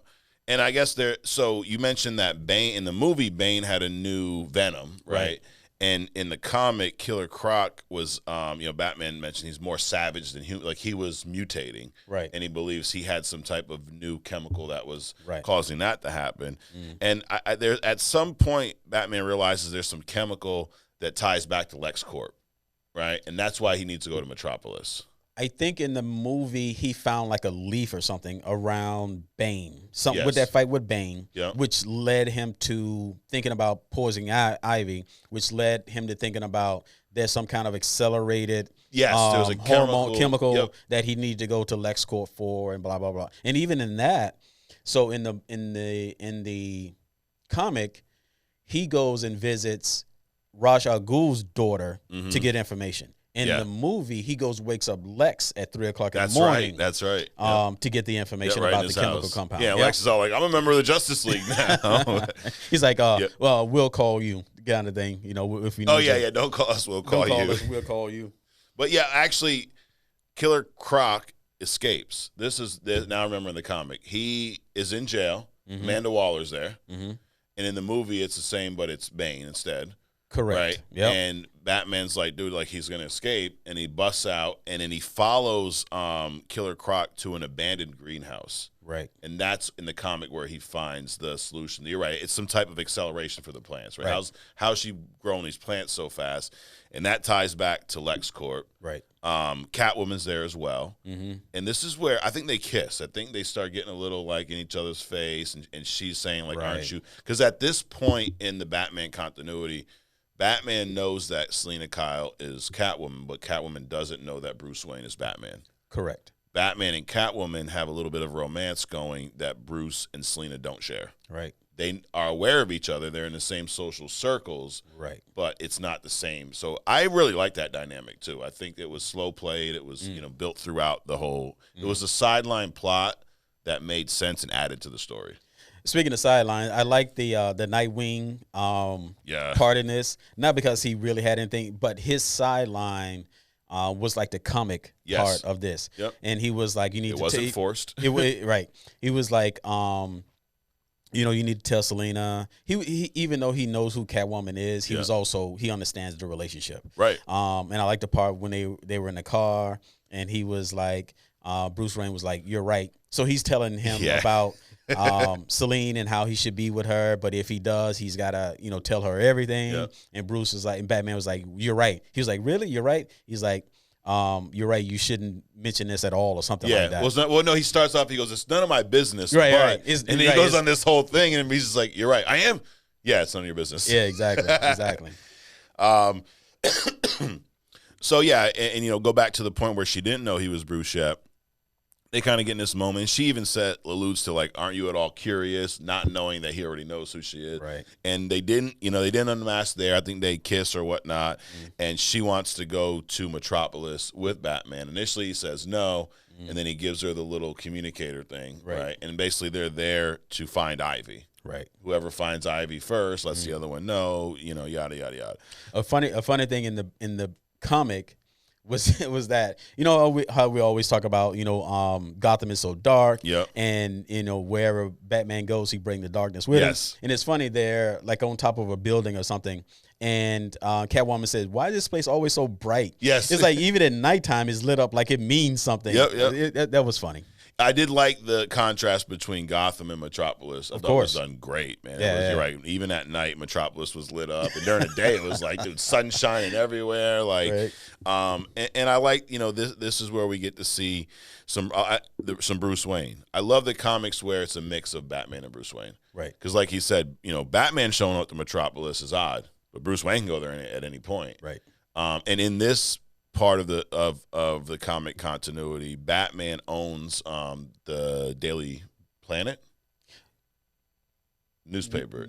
No, he teases and says, wouldn't it be something if he said, I thought about buying a newspaper. Imagine if I bought the Daily Planet, and he's talking to Lois. He said, you and Clark works for me. In the movie. In the movie, he mentioned, I own the comic, so I should come up and check it out from time to time. Because he says something to, who's my guy who runs it, Perry? Yeah. He says something like, you're running you're running my newspaper into the ground? I don't So I think, I know, I do remember them saying that in the movie. But anyways, he shows up there. So as a side, this is a perfect example of why multitasking doesn't work. Yeah. So watch a movie and read the comic. And what was that? Also, why we're not experts. Exactly. So you're trying to multitask, but that's why there's two of us too. So if one of us forgets something, but anyways, he shows up. Bruce is pretty flirtatious with Lois, which I thought was interesting. Because this is obviously Lois knows that Clark is Superman. Batman knows the same, and Clark knows the same, but he also knows that what the hell is Superman gonna do, in public in front of everybody. And I'm Bruce Wayne. I don't give a shit. Right. And I think in the comic, Lois also knows that Bruce is Batman. Yes, she does. So everybody knows who everybody is. Yeah. So, but they even in the comic, who was it? Clark mentioned that Perry must know who Bruce Wayne is, or something like that. Or who Superman was. Or who Superman was. No, Bruce said it about Perry and Superman. Yes. He said something along the lines of, he's such a good detective or an investigator. Right. How does he not know that Clark is Superman? Or maybe he does and just doesn't. Yeah. He also alluded to, like, maybe Gordon even knows who he is. Right? Yep. Because they're both very good detectives. Yes. So that was pretty cool. Yep. And those are those sidelines that you don't get in the movie. Right. Which makes the comic so much more detailed and so much more engaging. Absolutely. And so Batman's there at the Daily Planet, and he's using Lois's computer. He's talking to Oracle, and I think that's where they find out that, LexCorp is where they need to and then he goes to see Talia next, I believe, right? In the comic. In the comic, he goes to see Talia, which he has had a relationship with. Yep. Who's Ra's al Ghul's daughter. Yep. But in the movie, he goes to see Lex. Goes to see Lex for the same purpose, to find out where this or he wanted Talia to let him know whatever the substance was, who's big purchasers of this, right? Because he's trying to track down where it's coming from. And I think it was along the same lines in the movie with Lex.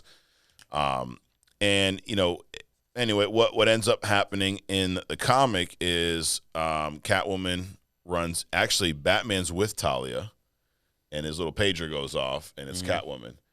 And Talia picks up on it. So, you talk about attention to detail, story, and characters. Like, that's one of his ex-lovers. Right. Catwoman is now some chick he's, right, dating, trying to get whatever. and he's been around, and Talia noticed, and what I love too about this is an ongoing theme in this story where, at least in the comic, where people are alluding to the fact that Bruce and Batman, they're different right now.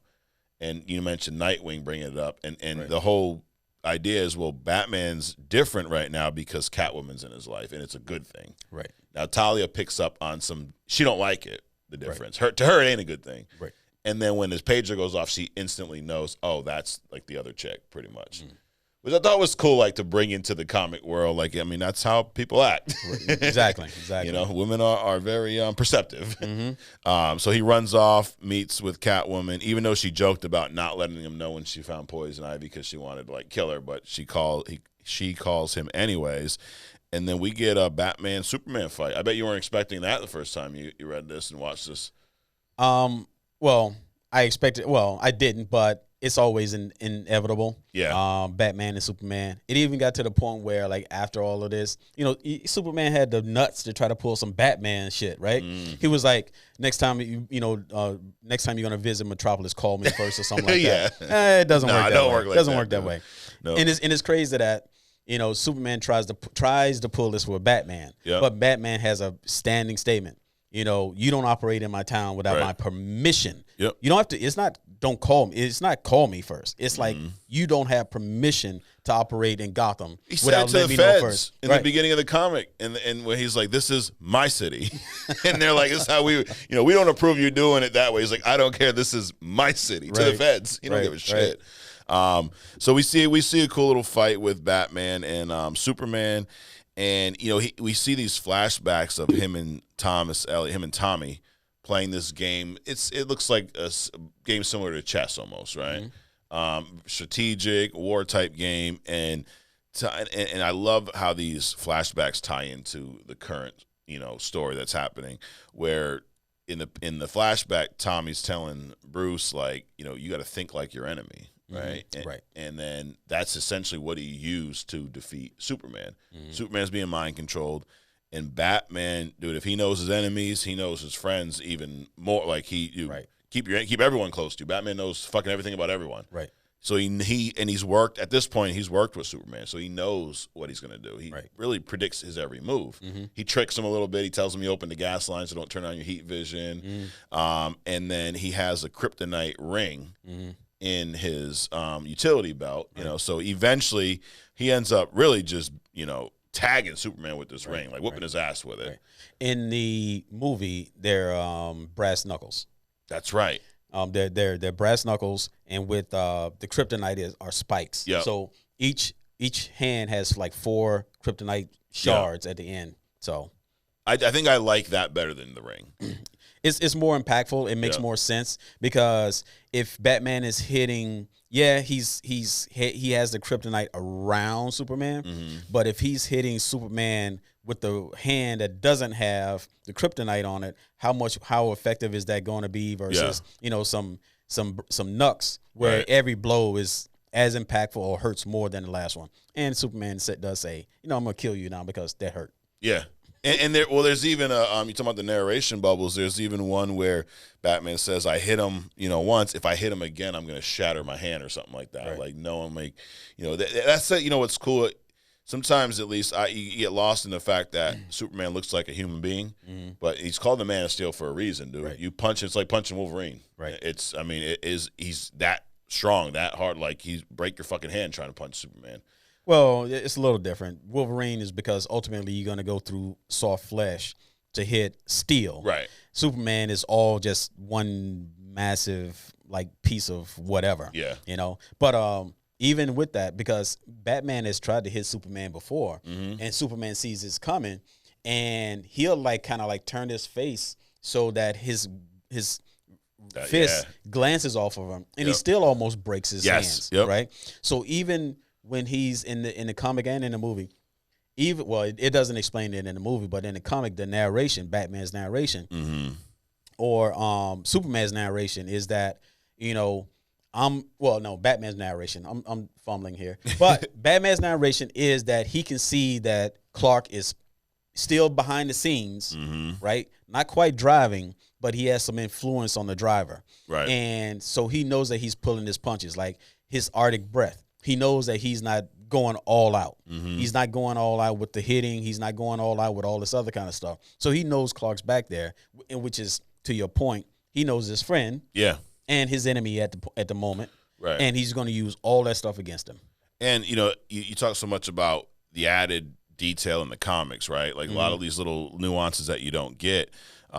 Even Batman knowing that, like you mentioned, he's in the car, but he ain't driving. Because Batman's also been under Poison Ivy's control. So he says it. He's like, I know what it's like. You can see, you know what you're doing. You just can't control it. Right. So he's like, I know he's in there. And and I like how really from the beginning of this, he talks about the contrast between him and Superman. When he's saving the boy, he's like, I'm not Clark. If Clark would have done this, it would have been a much different way. He's like, the boy's probably scared right now. He's scared of me because I'm the darkness. And he's like, if Clark was here, he'd say something cute. Like, the differences between the two of them. And he talks about that a lot in this fight. He's like, Clark has good in him. I don't. Right. So that's why he wasn't concerned going against a mind control Superman. He's like, he should be more concerned about going against a mind control Batman because he has some goodness in him that I don't have. Right. Batman's more scarred than Superman. But eventually they get Superman to break because they use Lois Lane as a tool. Right? I mean, literally throw her off the damn roof. Right. That was comedy. Yeah. Right there, because obviously neither one of them expected that, and Catwoman just went out, on a tangent. Yep. And just, but she had valid reason because Superman was about to deal with Batman finally. Absolutely. So that causes him to break. And actually, it kind of reminds me of, in the Justice League movie we talk so much shit about all the time, but they do something similar to get him to break because when he comes back from the dead, he's, evil, Black Superman. Right. And they do something similar with Lois. One thing I do like about this, speaking of breaks, they both broke in this comic and in the movie. Batman almost killing Joker. Yep. Because he thought he did something that he actually didn't do for once, right? For the first time. And then Superman almost killing, Batman. Yep. Because he's under this mind control. So, that was interesting. I mean, they both went to almost the edge against each other. Yeah, absolutely. So they end up capturing Poison Ivy, right? And then we get to actually the part where you're talking about now, a good segue. They're back in Gotham. Bruce Wayne, Selena Kyle, Leslie Tompkins, who I like as a character. She's not we don't see her in a lot of things, but she's this doctor. And you ever seen the show Gotham? No. She plays a pretty big role in Gotham. Funny thing is the actress who plays, I forget, something Baccarin, plays Deadpool's girlfriend. Right. His wife. His wife. Right. Also plays Leslie Tompkins in Gotham. Oh, okay. That's interesting. Yeah, that's cool. But she's more of an older lady in this, who, is someone who knew Bruce since he was young, stepped in and helped him out when his parents died a little, But anyways, they're at the opera show, which, dude, I love the artwork for this scene too. Yeah. Like how elegant he makes everybody look. You talk about like how he draws Selena, insane, and I like when they're going through the metal detector and she's like got her lingerie out and he's like, you want to see the whole catalog? Like they're messing with her, because she's true to character. Like she's not, that's really not her inner circle, but she plays the part. I mean, Selena's like poor. I mean, you go back to year one, she was living in the slums, dude. Right. So the premise of this opera, I really like that. And, the show gets off the rails pretty quick. Batman alludes to the fact that, like, hey, that's an odd song to be singing, and then we know it's Harley Quinn dressed up in this costume. That's another split between the movie and the comic. In the comic, the opera singer is It's Joker? No, Harley Quinn. Yep. In the movie, Harley Quinn. Or is it backwards? In the comic, it's Harley Quinn. In the comic, is Harley Quinn. In the movie, Harley Quinn hits the singer over the head with the thing, then it starts. Yes. Yep. So that's another little difference. And I like that it was like the old school Harley Quinn with the Jester outfit. Yeah. I know they changed it a lot, but that's still my favorite. Yeah, that's like the OG Harley Quinn. And then there's a pretty cool fight scene that happens here. You get to see, like you were talking about with the silhouettes, you kind of get to see the same thing with Harley a little bit. What does she kick Thomas Elliott or something? She did something, she kicked the phone out of his hand. That's what it was. Thomas Elliott goes to call the police, kicks the fucking phone out of his hand. That was pretty cool. So they're going at it, and this goes back to what we were talking about earlier, where Bruce knows that Selina's Catwoman, but Catwoman doesn't know that Bruce is Batman. Right. And Leslie says something interesting to Catwoman, so I wonder if she knows. She goes, I know you have something else to put on. Like, why don't you go do what you need to do? Like, I know you, like, so she must know, right? And then they costume change. I love that in comics and Superman. Oh, yeah. They got the costume with you. I can't fight you without my costume. Right. Obviously not. It's not as quick as Superman going into a phone booth and changing, but it happens pretty quick. Yeah, it happens. So Catwoman's fighting Harley Quinn. We see a cool little fight there. Batman shows up.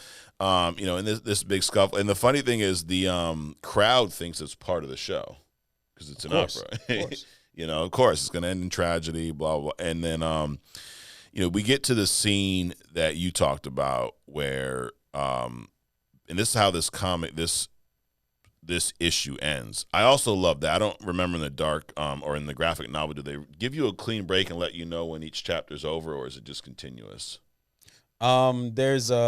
It's pretty much a clean, because they start out with this like the portfolio image. Okay. At the beginning of each one of them. There's breaks. So you do get and I think I wish I read this real time because they left some of these issues on some cool cliffhangers. Yeah. Like for example, the one we're talking about now, Batman makes his way out of the opera into the alley, of course, right? Right. He sees Joker there laughing with a gun that says bang, right, and Thomas Elliot on the ground bloody and dead. Right. And that's how that issue. Can you imagine back then reading all this as like a younger kid and like, shit, we got to wait a month to find out what the hell happens. Right. I mean, to me, that was almost as impactful as Jason Todd getting murdered. Yeah. So it was pretty surreal at that point. And it sends Bruce, Batman, over the edge. Right. I mean, he is. And I love how, Joker, you keep seeing in the panels, he keeps saying, stop. Mm-hmm. And then once that's in, he goes, stop me if you heard this already. He's still he's getting his ass whipped and still telling a joke. And I think that's, one of the overarching themes of reasons why I love this story is there's so many characters involved. Right. But I feel like they're all handled pretty well. They're all true to who they are. I think you're right. They've done an excellent job of giving everybody the platform. There's a lot of people, and they give everybody the platform at the appropriate time. Then they take it away and they give it to somebody else. I think they did considering the amount of characters that's involved in this series. They did an excellent job of portraying everybody, giving them their time, giving them their status, not changing them, not trying to make Batman funny, right? Or make this into a musical, right? They gave everybody their thing and just moved it along. You mean you don't want him to do the Michael Keatons? You want to get nuts? We can get nuts. You don't want to do that? No, I don't want to see that at all. And so Thomas Elliott's killed, right? Yep. Batman's beating the shit out of Joker. Yeah. And he's not commissioner anymore. We learn at this point Jim Gordon's he's retired, former police commissioner. Mm-hmm. He shows up and he shoots a couple shots at Batman. Oh, yeah. Kind of one that grazes was it like his shoulder maybe, and knocked off one of his bat ears. Yep. And what's and this is where you talk about the character psyche, morality, all these different things come full circle because, I love, again, I've said this 100 times, the narration as Batman's beating the shit out of Joker. He's talking about, the things that Joker did. Like you think he's going to break his rule here. Mm-hmm. He's talking about him paralyzing Barbara Gordon. Talks about how Batgirl loved the job more than Robin did, and she was such a natural, and how it was literally like taken from her. Right. Talks about Jason Todd and how he was, and I love just Batman now understands. It's like he's looking back and he understands his rights and wrongs. Right. Like he talks about how he should have never had Jason Todd become Robin. Right. He was not ready. He put him in a bad spot. He owned that, but also the Joker was tied to that. And then now the Thomas Elliott thing. And also we learn in this narration that Jim Gordon's wife was also killed by Joker. I don't remember what comic that was in, but that also happened. Right. So he's justifying why he should kill him. And then, Jim Gordon's even saying, he's using those same points as why he shouldn't. He's like, you didn't break when all these things happened. Right. You didn't let me go down that road. I'm not going to let you. Which I thought was a really cool, as much as I know your feelings on the no-kill rule. But actually, Joker had blanks. He did not shoot Thomas Elliott. Right. So the one time he didn't do something, Batman's ready. He's just at that straw that broke the camel's back. Right. we talked earlier about Chris Evans and him being as equally responsible for the success of the MCU and things like that.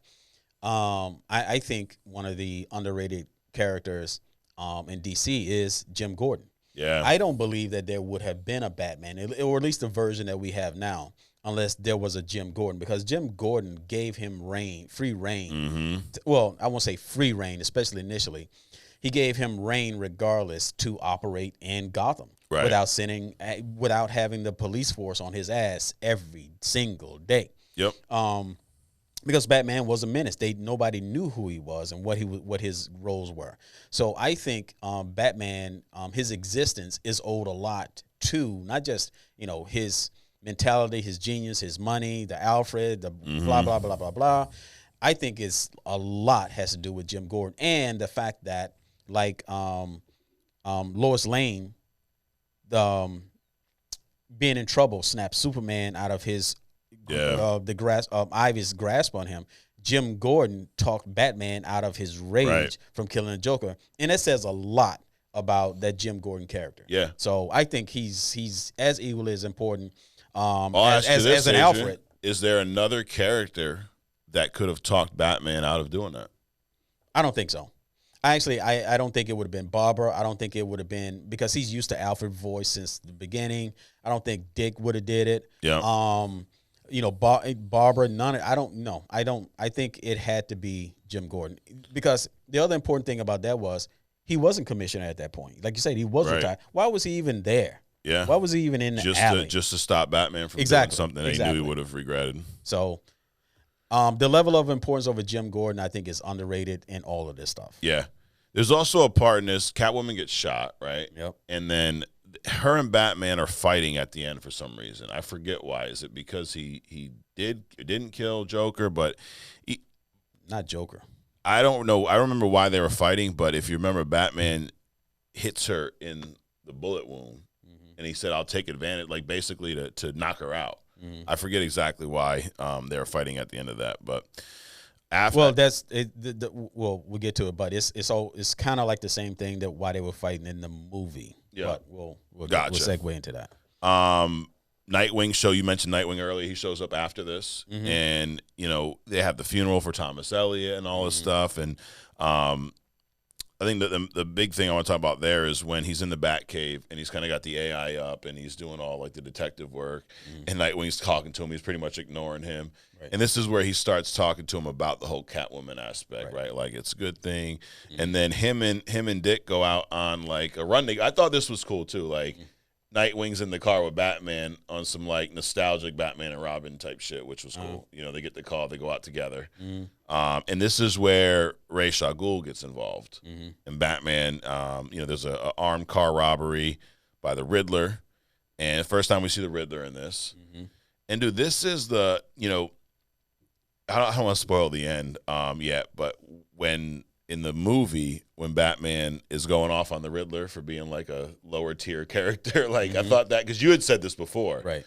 So I thought that was cool. It was almost a little meta, right? Because Riddler is kind of a lower tier character. Hold on, I want to step back just a second, because I think it's important. So we talked about the Batman family and everybody's being involved. So Damian was in this, right?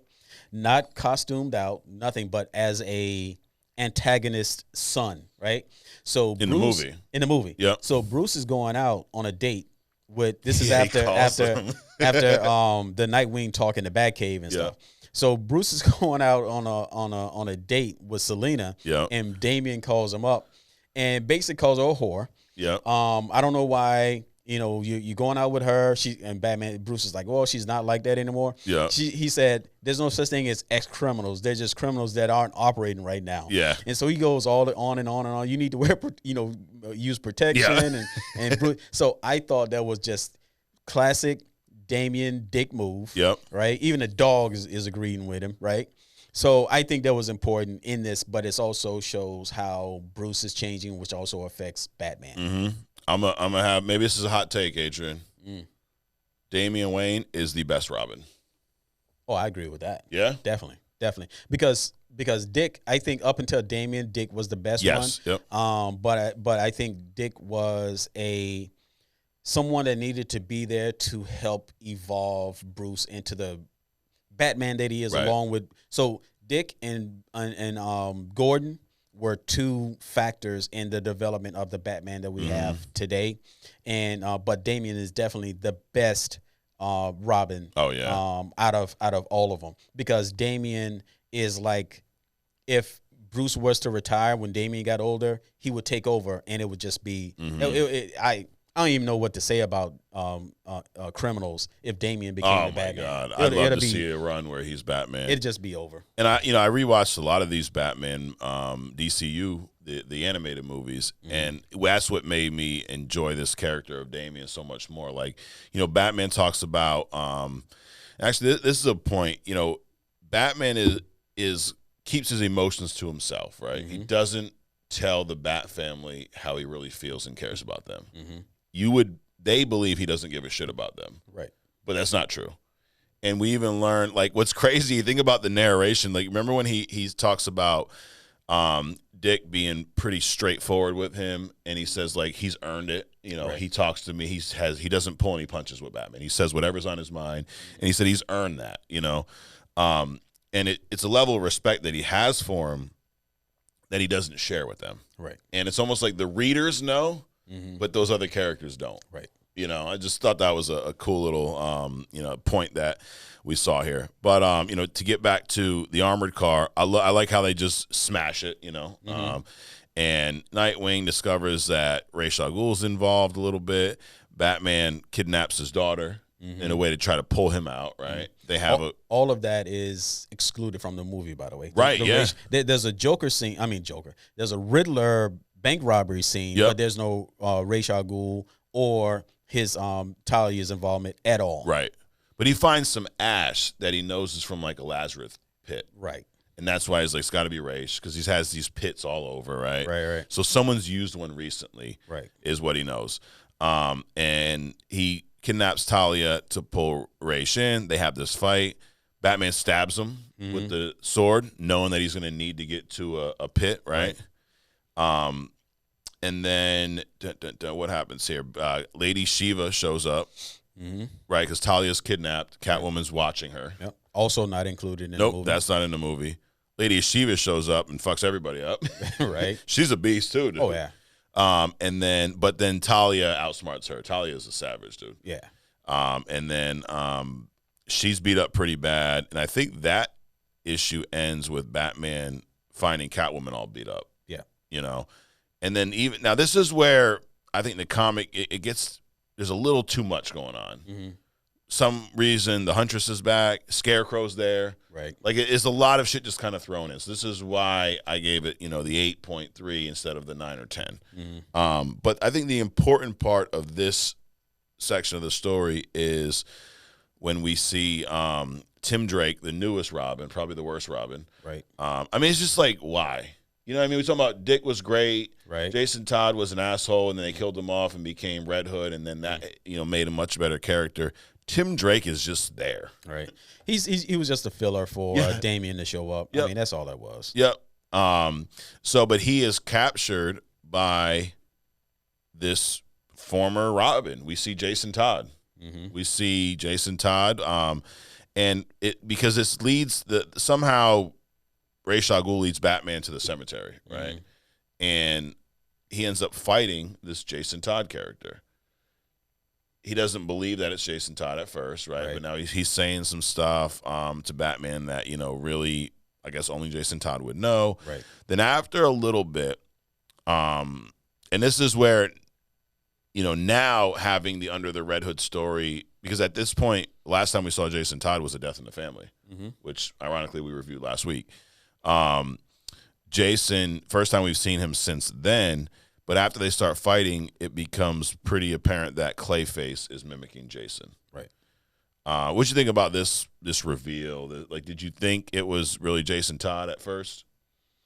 I thought initially that because it was like right off a Scarecrow, it was some kind of Scarecrow like gas toxin, thing, and making him think that he was fighting the Jason, his demons and all this other kind. So that's what I thought it was initially. So, but you're right, there was a lot going on at that point. Yeah. Again, none of that was in the movie, right. So it made it easier. The movie was more digestible. It wasn't as complicated, Yeah. even though it was still a good movie. The details and all these characters, Talia, Lady Shiva, Ra's al Ghul, none of those people, that whole scene, the whole Jason Todd fight thing, none of that was in the movie. So it was a lot cleaner, still entertaining though. Yeah, absolutely. So that fight happens, realizes it's Clayface, so he's an imposter, right? Batman gets back to the Batcave. There's a sword, like a League of Assassins or League of Shadows sword, in his computer. But hold on. So stepping back a little bit. So in the movie, the Riddler is captured, and Batman and Gordon is interviewing him. Yep. And Batman figures out that it's Clayface. Yep. So he like takes the batarang and like basically it looks like he cut his throat. Yeah. Yep. But he actually pulled out this micro transmitter voice thing. Yep. That the Riddler was actually controlling or mimicking himself through Clayface, who had made himself look like. Yep. Then there was this whole Clayface breaking out of jail thing. Yeah. And then, the computer deal, he ends up realizing that there was some hacking done on his computer, pretty much. Right. And it goes back to in this part, I'm not crazy about the whole Harold, the mechanic who couldn't talk, and Batman let this guy into his back like that. I think that was a little forced in there. That to the point of it being convoluted. Now, is it all right? I mean, in the grand scheme of things, it doesn't impact that much of the story. It just gives a reason why everyone, knew Batman's moves, or not everyone, but Hush knew Batman's moves because he pretty much had something implanted in the damn Bat computer picking everything up. Right. It also is the reason why I like this part, reason why Batman requested Thomas Elliot, because there were these flashes of Thomas Elliot that his subconscious mind would pick up on, but you wouldn't see. They were just really quick and subtle, right? In his computer, right? So when he did pass, or when he did get all screwed up, he called for Thomas Elliot.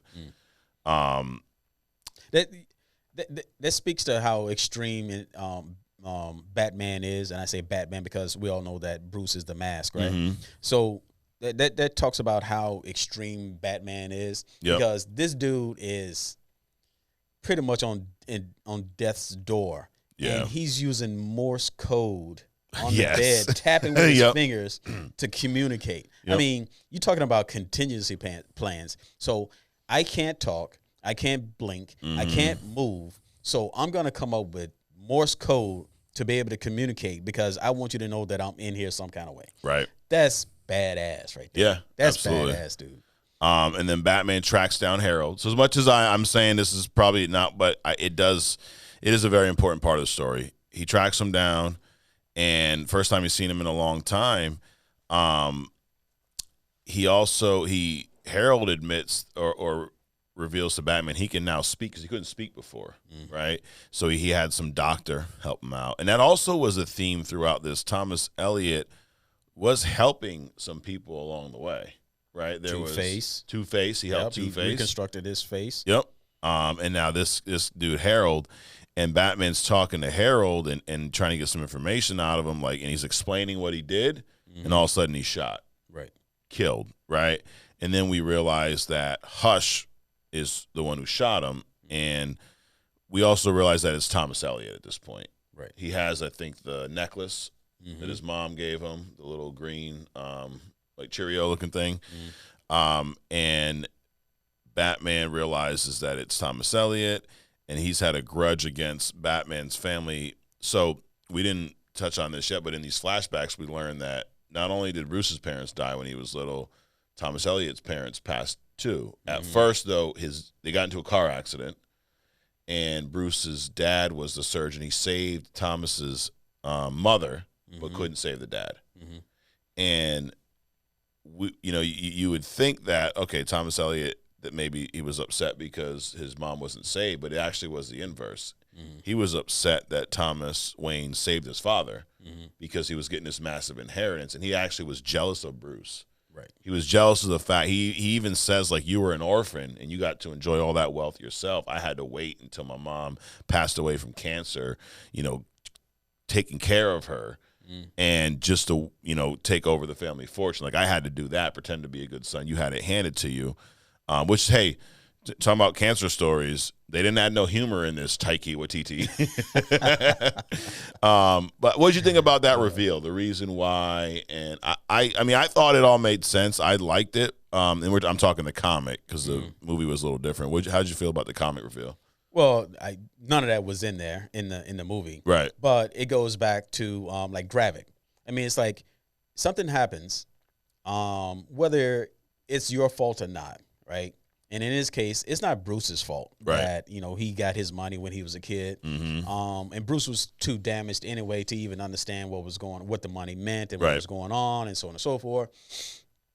But this guy is holding a grudge against Bruce because he had money and he didn't. So as an adult, because now I have means, I've shaped my entire life so I can destroy you and everything around you. It's like Gravik. Okay, so yeah, Fury, you didn't get me a planet for my entire race, right? Yep. So let me just wipe yours out and take over your planet. It's like, what kind of sadistic? I mean, you just got to be like off the charts. Yeah. Kind of like insane. I mean, Joker is like level 1 insane according to compared to these guys. Right. These guys are just completely off the. Who holds that much anger in them to just derail and plot and plan? Just go out and put a bullet in his head, make it easier on himself. But no, you got to set up all of this stuff. It's a lot. It's a lot. Yeah. One part we didn't mention prior to this, Batman did reveal himself to Catwoman. Yes. So they know who they are, right? And they kind of went on this run where they were working together for a little bit. I like how it's shown in the movie where, it has these like flash kind of forward scenes, like this montage of them just whooping everybody's ass, different criminals. Right. Harley Quinn they showed up together and he's like, Cat, she was like, cat and bat, yuck. Like I just threw up. She said, I just threw up in my mouth. So that was cool. But yeah. So so they already know who they are. But this last scene, we see Harvey Dent pretty much save Batman, right? Which I really like because I go back to and as you go through the Long Halloween, you'll see why I love this so much. Jeff Loeb wrote that as well, and a lot of that story is based upon Batman, Harvey Dent, and Jim Gordon's early years working together, right? And then he eventually becomes Two-Face in that story. But I feel like it came full circle because they lost Harvey Dent in that original story, became Two-Face the villain, and Hush essentially helped Harvey Dent come back to being himself, and in the long run, he ended up saving Batman. So I thought that was a really cool. I love when these ongoing stories kind of pan out or call back to something years ago. But that makes Harvey Dent rather shallow though, right? So basically when he got his face scarred, right? And he became Two-Face because he was mad because he wasn't pretty anymore. Yeah. Right? So now Elliot fixes his face. Now he's pretty again, or at least not Two-Face. Now he's good again. I guess that makes him shallow to me. I guess so. But it's in the Dark Knight Returns, we see something like this happen as well, where Two-Face has a surgery, but in that one, something happens to him. It didn't take, or no, some shit happens to him later on, and I think he has like a little mental break where now he doesn't see it, and then he thinks he has the two faces again or some shit like that. So interesting. But yeah, in this one anyway, he's on the up and up. Do they fix his face? He's good, but he saves Batman. The only problem here is Batman never really unmasked Hush. So as much as he knows he's Thomas Elliot, I mean, Batman he's big on logic, physical evidence, right? So he never really got to see it. And that's pretty much, that's where the Hush part ends. And then we end up learning that in the comic anyway, the true mastermind behind it was the Riddler. Right. And what's funny is, the Riddler, Batman even said this during the comic, was the only villain that didn't act differently. He did what he would normally do. Right. Riddles, robbery, so that was the only one, and he was actually the mastermind behind it. So, and what we learned is that the Riddler had some type of terminal brain cancer. He used the Lazarus pit And while he was down there, because it also makes you like smarter, it makes you more perceptive, right? Right. And more strength. Yep, all kinds of shit. Right. And while he was in the pit, he learned that Bruce was Batman. Right. Well, his mind, out of all the calculations, because it was almost like his mind was blocking him from realizing with all the input because it's not magic. It's not going to make you magically realize, but all the input that he's ever had in his mind, it all ultimately made sense that Bruce Wayne was, the Batman. Right. And then he reveals that he knows his identity, which we see a little, I think, homage to this in the Batman movie with Riddler, because Riddler in the Batman movie is not like Riddler in most comics. Right. He plays almost similar to what this Hush character. It seems like it's heavily influenced by this. And you remember the scene where Riddler's captured? They're in he's in Arkham or whatever. He's on the other side of the glass, and he starts saying Bruce Wayne, and it almost seems like he knows that Batman's Bruce. But then we learn that he just says that because that was the only person on his list that they didn't kill. But I thought that was a cool little like homage to this. Yeah. So in the movie, so Elliot was not Hush in the movie, even though you would think that he was. That's who I initially thought it was. Oh, so you initially thought that even though you never read the comic? Right. Okay. Because of the interaction, he suddenly, because I never heard it's Elliot guy, right? Yep. And then when he walked out of the hospital, when he fixed Bruce, Bruce, he was like, I'm gonna be your friend. I'm your best friend. I'm being your friend forever. Blah blah blah blah blah. So he walks out and he gives this with his back to Bruce, who's in bed. He gives this like little, out of his eye look over like he's doing something mischievous, and then Bruce in the bed does kind of the same thing. Like I suspect something of you. So I thought he was Hush from the very beginning. Got it. And it turns out that Riddler was Hush. And it's also interesting that in the movie, when Batman, so the whole ending of the movie is that they're in this factory, and the Riddler, he's buff, he's mad with power and information and so on and so forth. So he actually narrates, because he kidnaps Catwoman. Yeah. And he's getting ready to kill her. And he narrates that, Batman is going to do this on the computer. He's going to dwindle it down to these addresses. He's going to come here. Matter of fact, he should be here in a few minutes. And Batman shows up. And what does the Riddler do? He uses Elliot to slow Batman down. His body. Oh, his body's there, He stole his body and dropped him from the ceiling right in front of Batman's path. And that's just insane, dude. Yeah. I mean, his eyes all glazed over. Obviously, he was dead. So in the movie, Elliot definitely was not, Hush. So, and then they go on, to the end. He and Catwoman starts battling. Catwoman gets free of the binds and stuff. And Batman's, kind of like going toe-to-toe with the Riddler in his little enhanced form. Yeah. And then they kind of get at it. And then Riddler gets knocked over this ledge and starts to go down into this fire pit. And Batman, with the grappling hook, saves him. Yep. And he's trying to pull her up. And the building is exploding around him. And Catwoman's like, what dude? What are you doing? Yeah. What are you doing? And so it gets to the point she's like, screw this. And she cuts the line. Yep. Riddler drops. And she and Batman runs out of the building. Yep, just in the nick of time. And the fight at the end with Catwoman is, dude, you're insane. Right. You're just as crazy as the people that, you're trying to put away. He's like, I got to try. She's like, your code is going to get you killed. You do understand that, right? And so that's what the fight at the end was, at least in the movie. Yeah. Because she's like, you're never going to change. We're trying to build something. And this dude literally tried to kill us. He killed your best friend. Yep. He did all of this stuff. And you're still trying to save his life. Yeah, because at this point, they're pretty much in a relationship, right? Right. Right. In the movie or in the comic, it's a lot different. In the comic, Riddler, he kind of pokes the bear, dude. He's talking shit to Batman about Jason Todd. Right. He said the Riddler, what's Batman's biggest failure? It's like not saving, Jason Todd. Right. And then in this, Riddler reveals that he knows that he's Bruce, and there was one part of it that was a mystery because Jason Todd's body was not in the grave. Mm-hmm. And Batman starts asking him about it, and Riddler won't tell him. Mm-hmm. He even taunts him about it.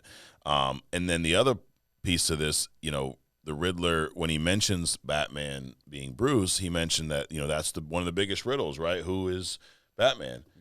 And then Batman kind of uses like reverse psychology on Riddler. He's like, yeah, but you love riddles. A riddle that everybody knows is not a riddle. Right. So he kind of like, go ahead, dude, tell everyone, and then you're not going to have this power on me. And like he knows what makes his villains tick, right? So Batman's not worried at all. He ain't fucking telling anyone because he likes the fact that he knows no one else does. That's how the Riddler operates, right? And then when Batman knocks him out because he refuses to tell him where Jason's body is. So this is the tease for, I'm sure at some point in this show we'll talk about Under the Red Hood. There's the movie and the comic there.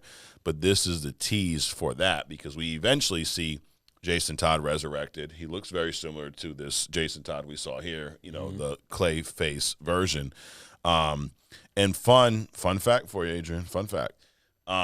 In Under the Red Hood, when Jason Todd in the comic and Batman are fighting in the alley, they mention the graveyard scene in Hush. And Jason says that at first, in the beginning of that fight, it was me. And then I switched out with Clayface.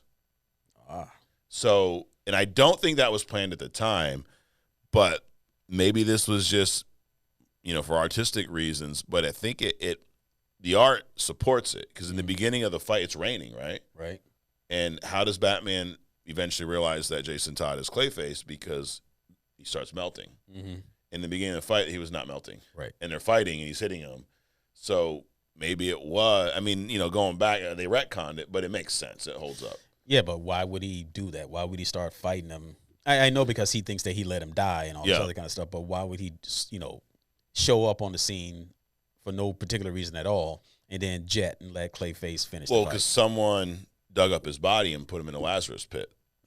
So I would assume, and this is I'm making up my own Batman story here, but I would assume that Riddler, since he was actually the one behind this, Riddler digs up Jason Todd's body, throws him in the Lazarus pit, wakes him back up, and now you owe me.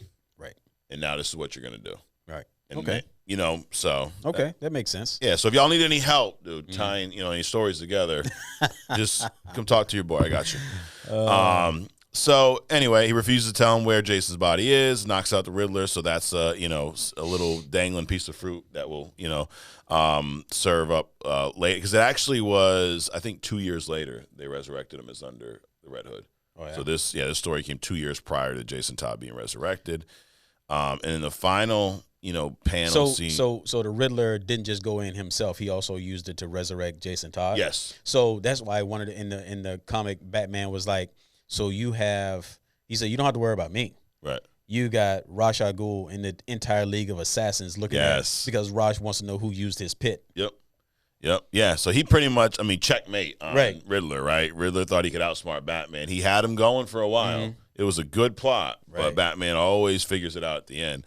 And then the end scene, Batman, Catwoman, they're talking. They're kind of getting close, a little intimate, and then she tells him to hush. Right before they're about to kiss, and he fucking loses it. Right. Which is so Batman. Right. Which is so, we talk about the character being flawed, and it's like, and this is just like so true to the character. Mm-hmm. All story long, they're building to this Batman-Catwoman relationship, right? It looks like it's good. Mm-hmm. Batman's in better mood. He dealt with the death of his friend even, easier than any other death because he has Catwoman in his life. And she says one thing wrong. He don't trust her. But they also were talking about the fact that, did they fall for each other because of this spell she was under? Right. And Catwoman is of the thinking that even if that's what started it, I don't care. Right.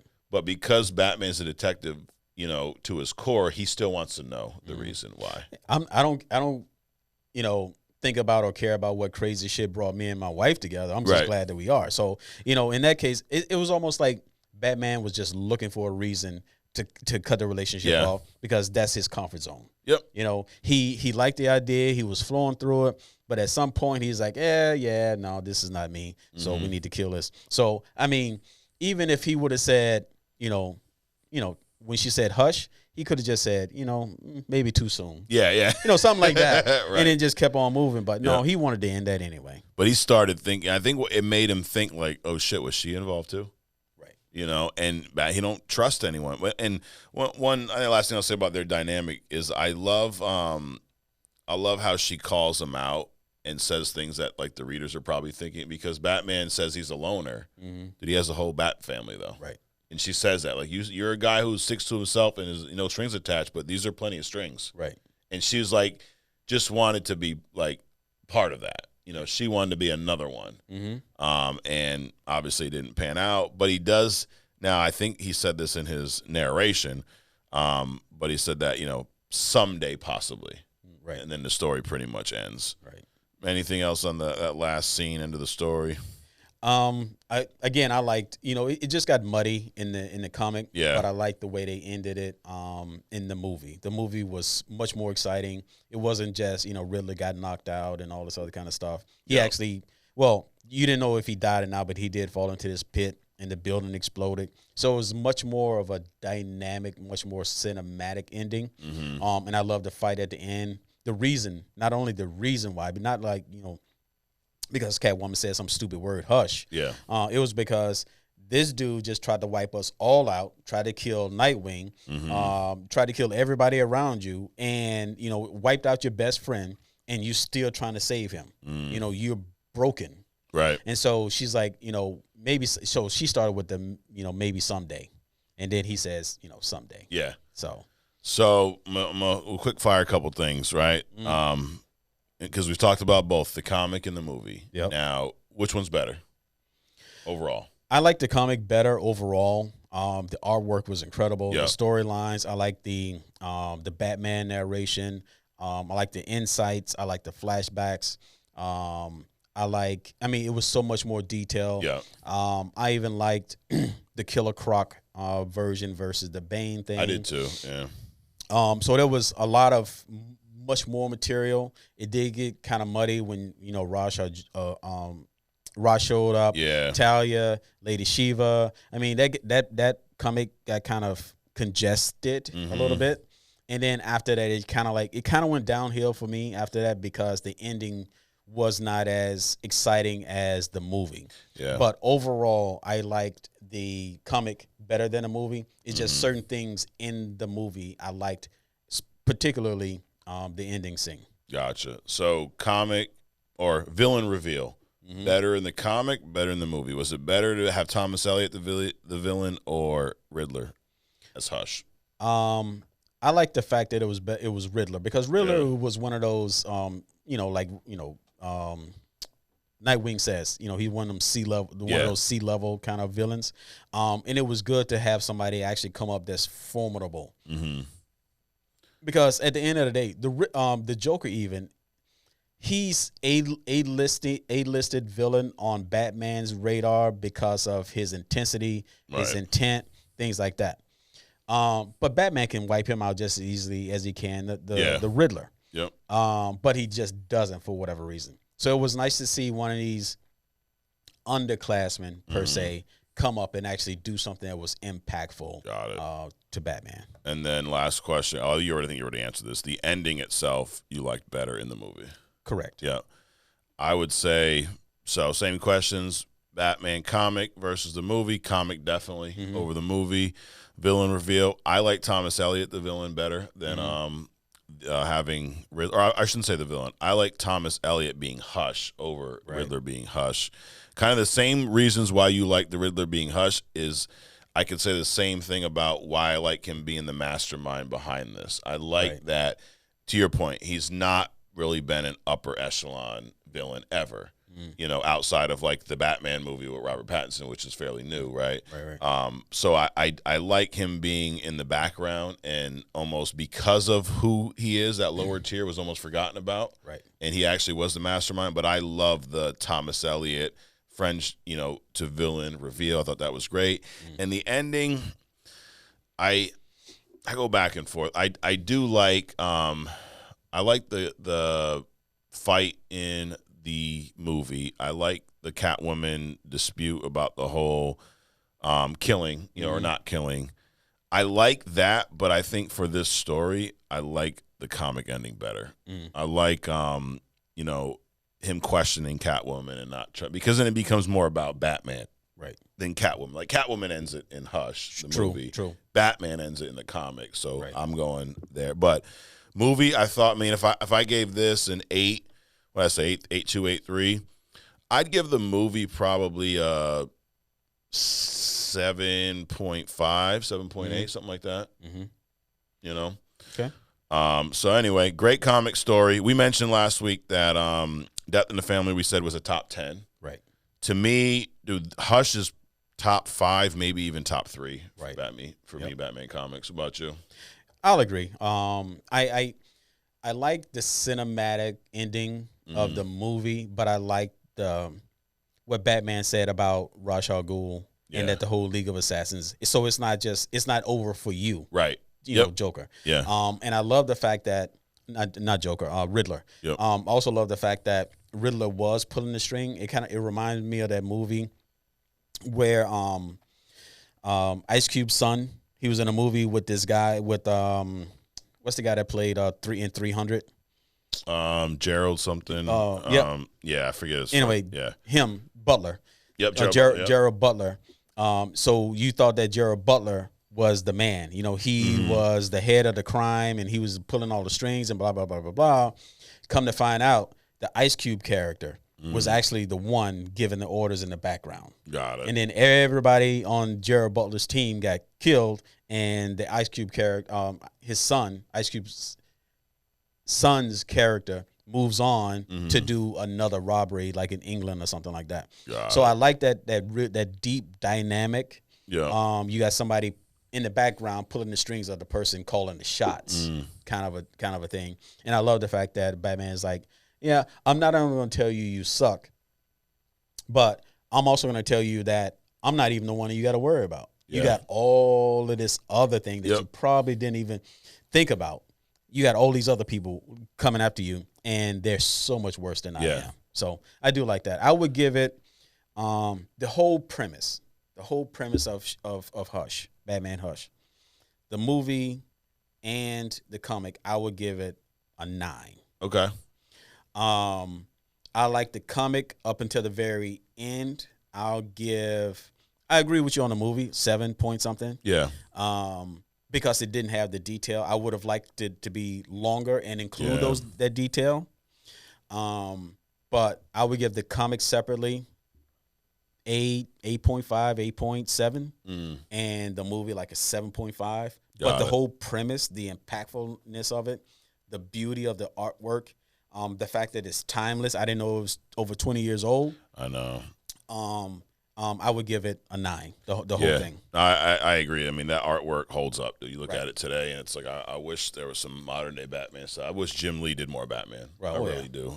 The way, and then Jeff Loeb, like I wish he got another try at writing some Batman. I think he understands Batman better than most Batman writers. Oh, absolutely. We should ask ChatGPT to write Batman comics with those two people in it. See what it does. Absolutely. We'll put it out here on Only Comics. Right. Well, I think that's about it, dude. I like to be. They're giving me the go home, but we don't have anyone else here but you and me, so no one's giving us the go home. But I think that's it. That's our wrap on Hush. It's one again my all-time favorite Batman comics. Right. Please let us know what you think. Do you agree? Do you not? Do you think both of us said the comics better than the movie? I think a lot of people feel that way. We have different feelings on the end, and the end of the movie was very divisive. Right. Now, yours is interesting because you saw the movie first. Yeah. So that was kind of your baseline. Mm-hmm. And now seeing it almost, even though the comic came out first, it probably feels like, oh, they changed this, Right. Because that's what you're used to. Mm-hmm. I've read the comic, probably 5 times before I saw the movie. So to me, it was like, oh, shit, they're changing this, that. But I thought it was handled well. I mean, we've said this before, DC animation, they know what they're doing. Right. And they adapted this Hush story into the main content. It wasn't like a standalone Hush film. It was part of their overarching story. So there was stuff they had to change. Damien already existed in that universe, so they can just cut him out. They had to put him in there. So I thought they did a really good job. I thought it was handled well, knowing that they had to tie it into an overarching story. Right. Last question, I'd say. I mean, let me make my statement. I would love to see Hush adapted. I know we talked about the Batman almost being inspired a little bit, but I'd love to see this story adapted in live action somewhere. Yeah. This is a great Batman story for a live action movie. Right. I agree. Christian Bale playing this version of Batman. But you brought up something about, the differences between the movie. It was like the movie made sense on its own. Yeah. The comic made sense on its own. Right. And the fact that I'm watching them both, I didn't compare. It wasn't like apples and oranges. It was the same thing with slight differences. Yeah. None of it was It wasn't an upsetting difference. It was just a different difference. Right. So, and that speaks to the writing and the art, how it draws you into that Batman world. Yep. That is so much. So good. The storyline, the characters, the drawing, the writing, that you don't even notice like what could be some bad stuff about it. So great. I mean, great comic overall, movie or comic. Would suggest you see it, read it, but definitely read it. Yes, absolutely. Well, there you have it. Another episode, in the can, I guess. I don't know. Yeah. What we call that. Another episode down. We appreciate you guys joining us. If you like this deep dive, check out the deep dive we did into Death in the Family last week. I think you'll like that equally as much. And then the week of Halloween, we will be doing a special episode that will be all the long Halloween. Right. There's a couple movies, and there's a story. You've seen the movies already. Yes.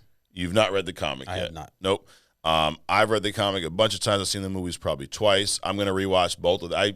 I typically around this time of year reread The Long Halloween almost every year. Oh, wow. I love this story. So The Long Halloween to you is like Groundhog Day for me. Sure. There you go. Yep. Or Iron Man 3, whatever. Whatever. Yeah. That's the last thing. Is Iron Man 3 a Christmas movie? Yes or no? Let us know. Right. I say yes. Adrian says no. But you guys be the tiebreaker.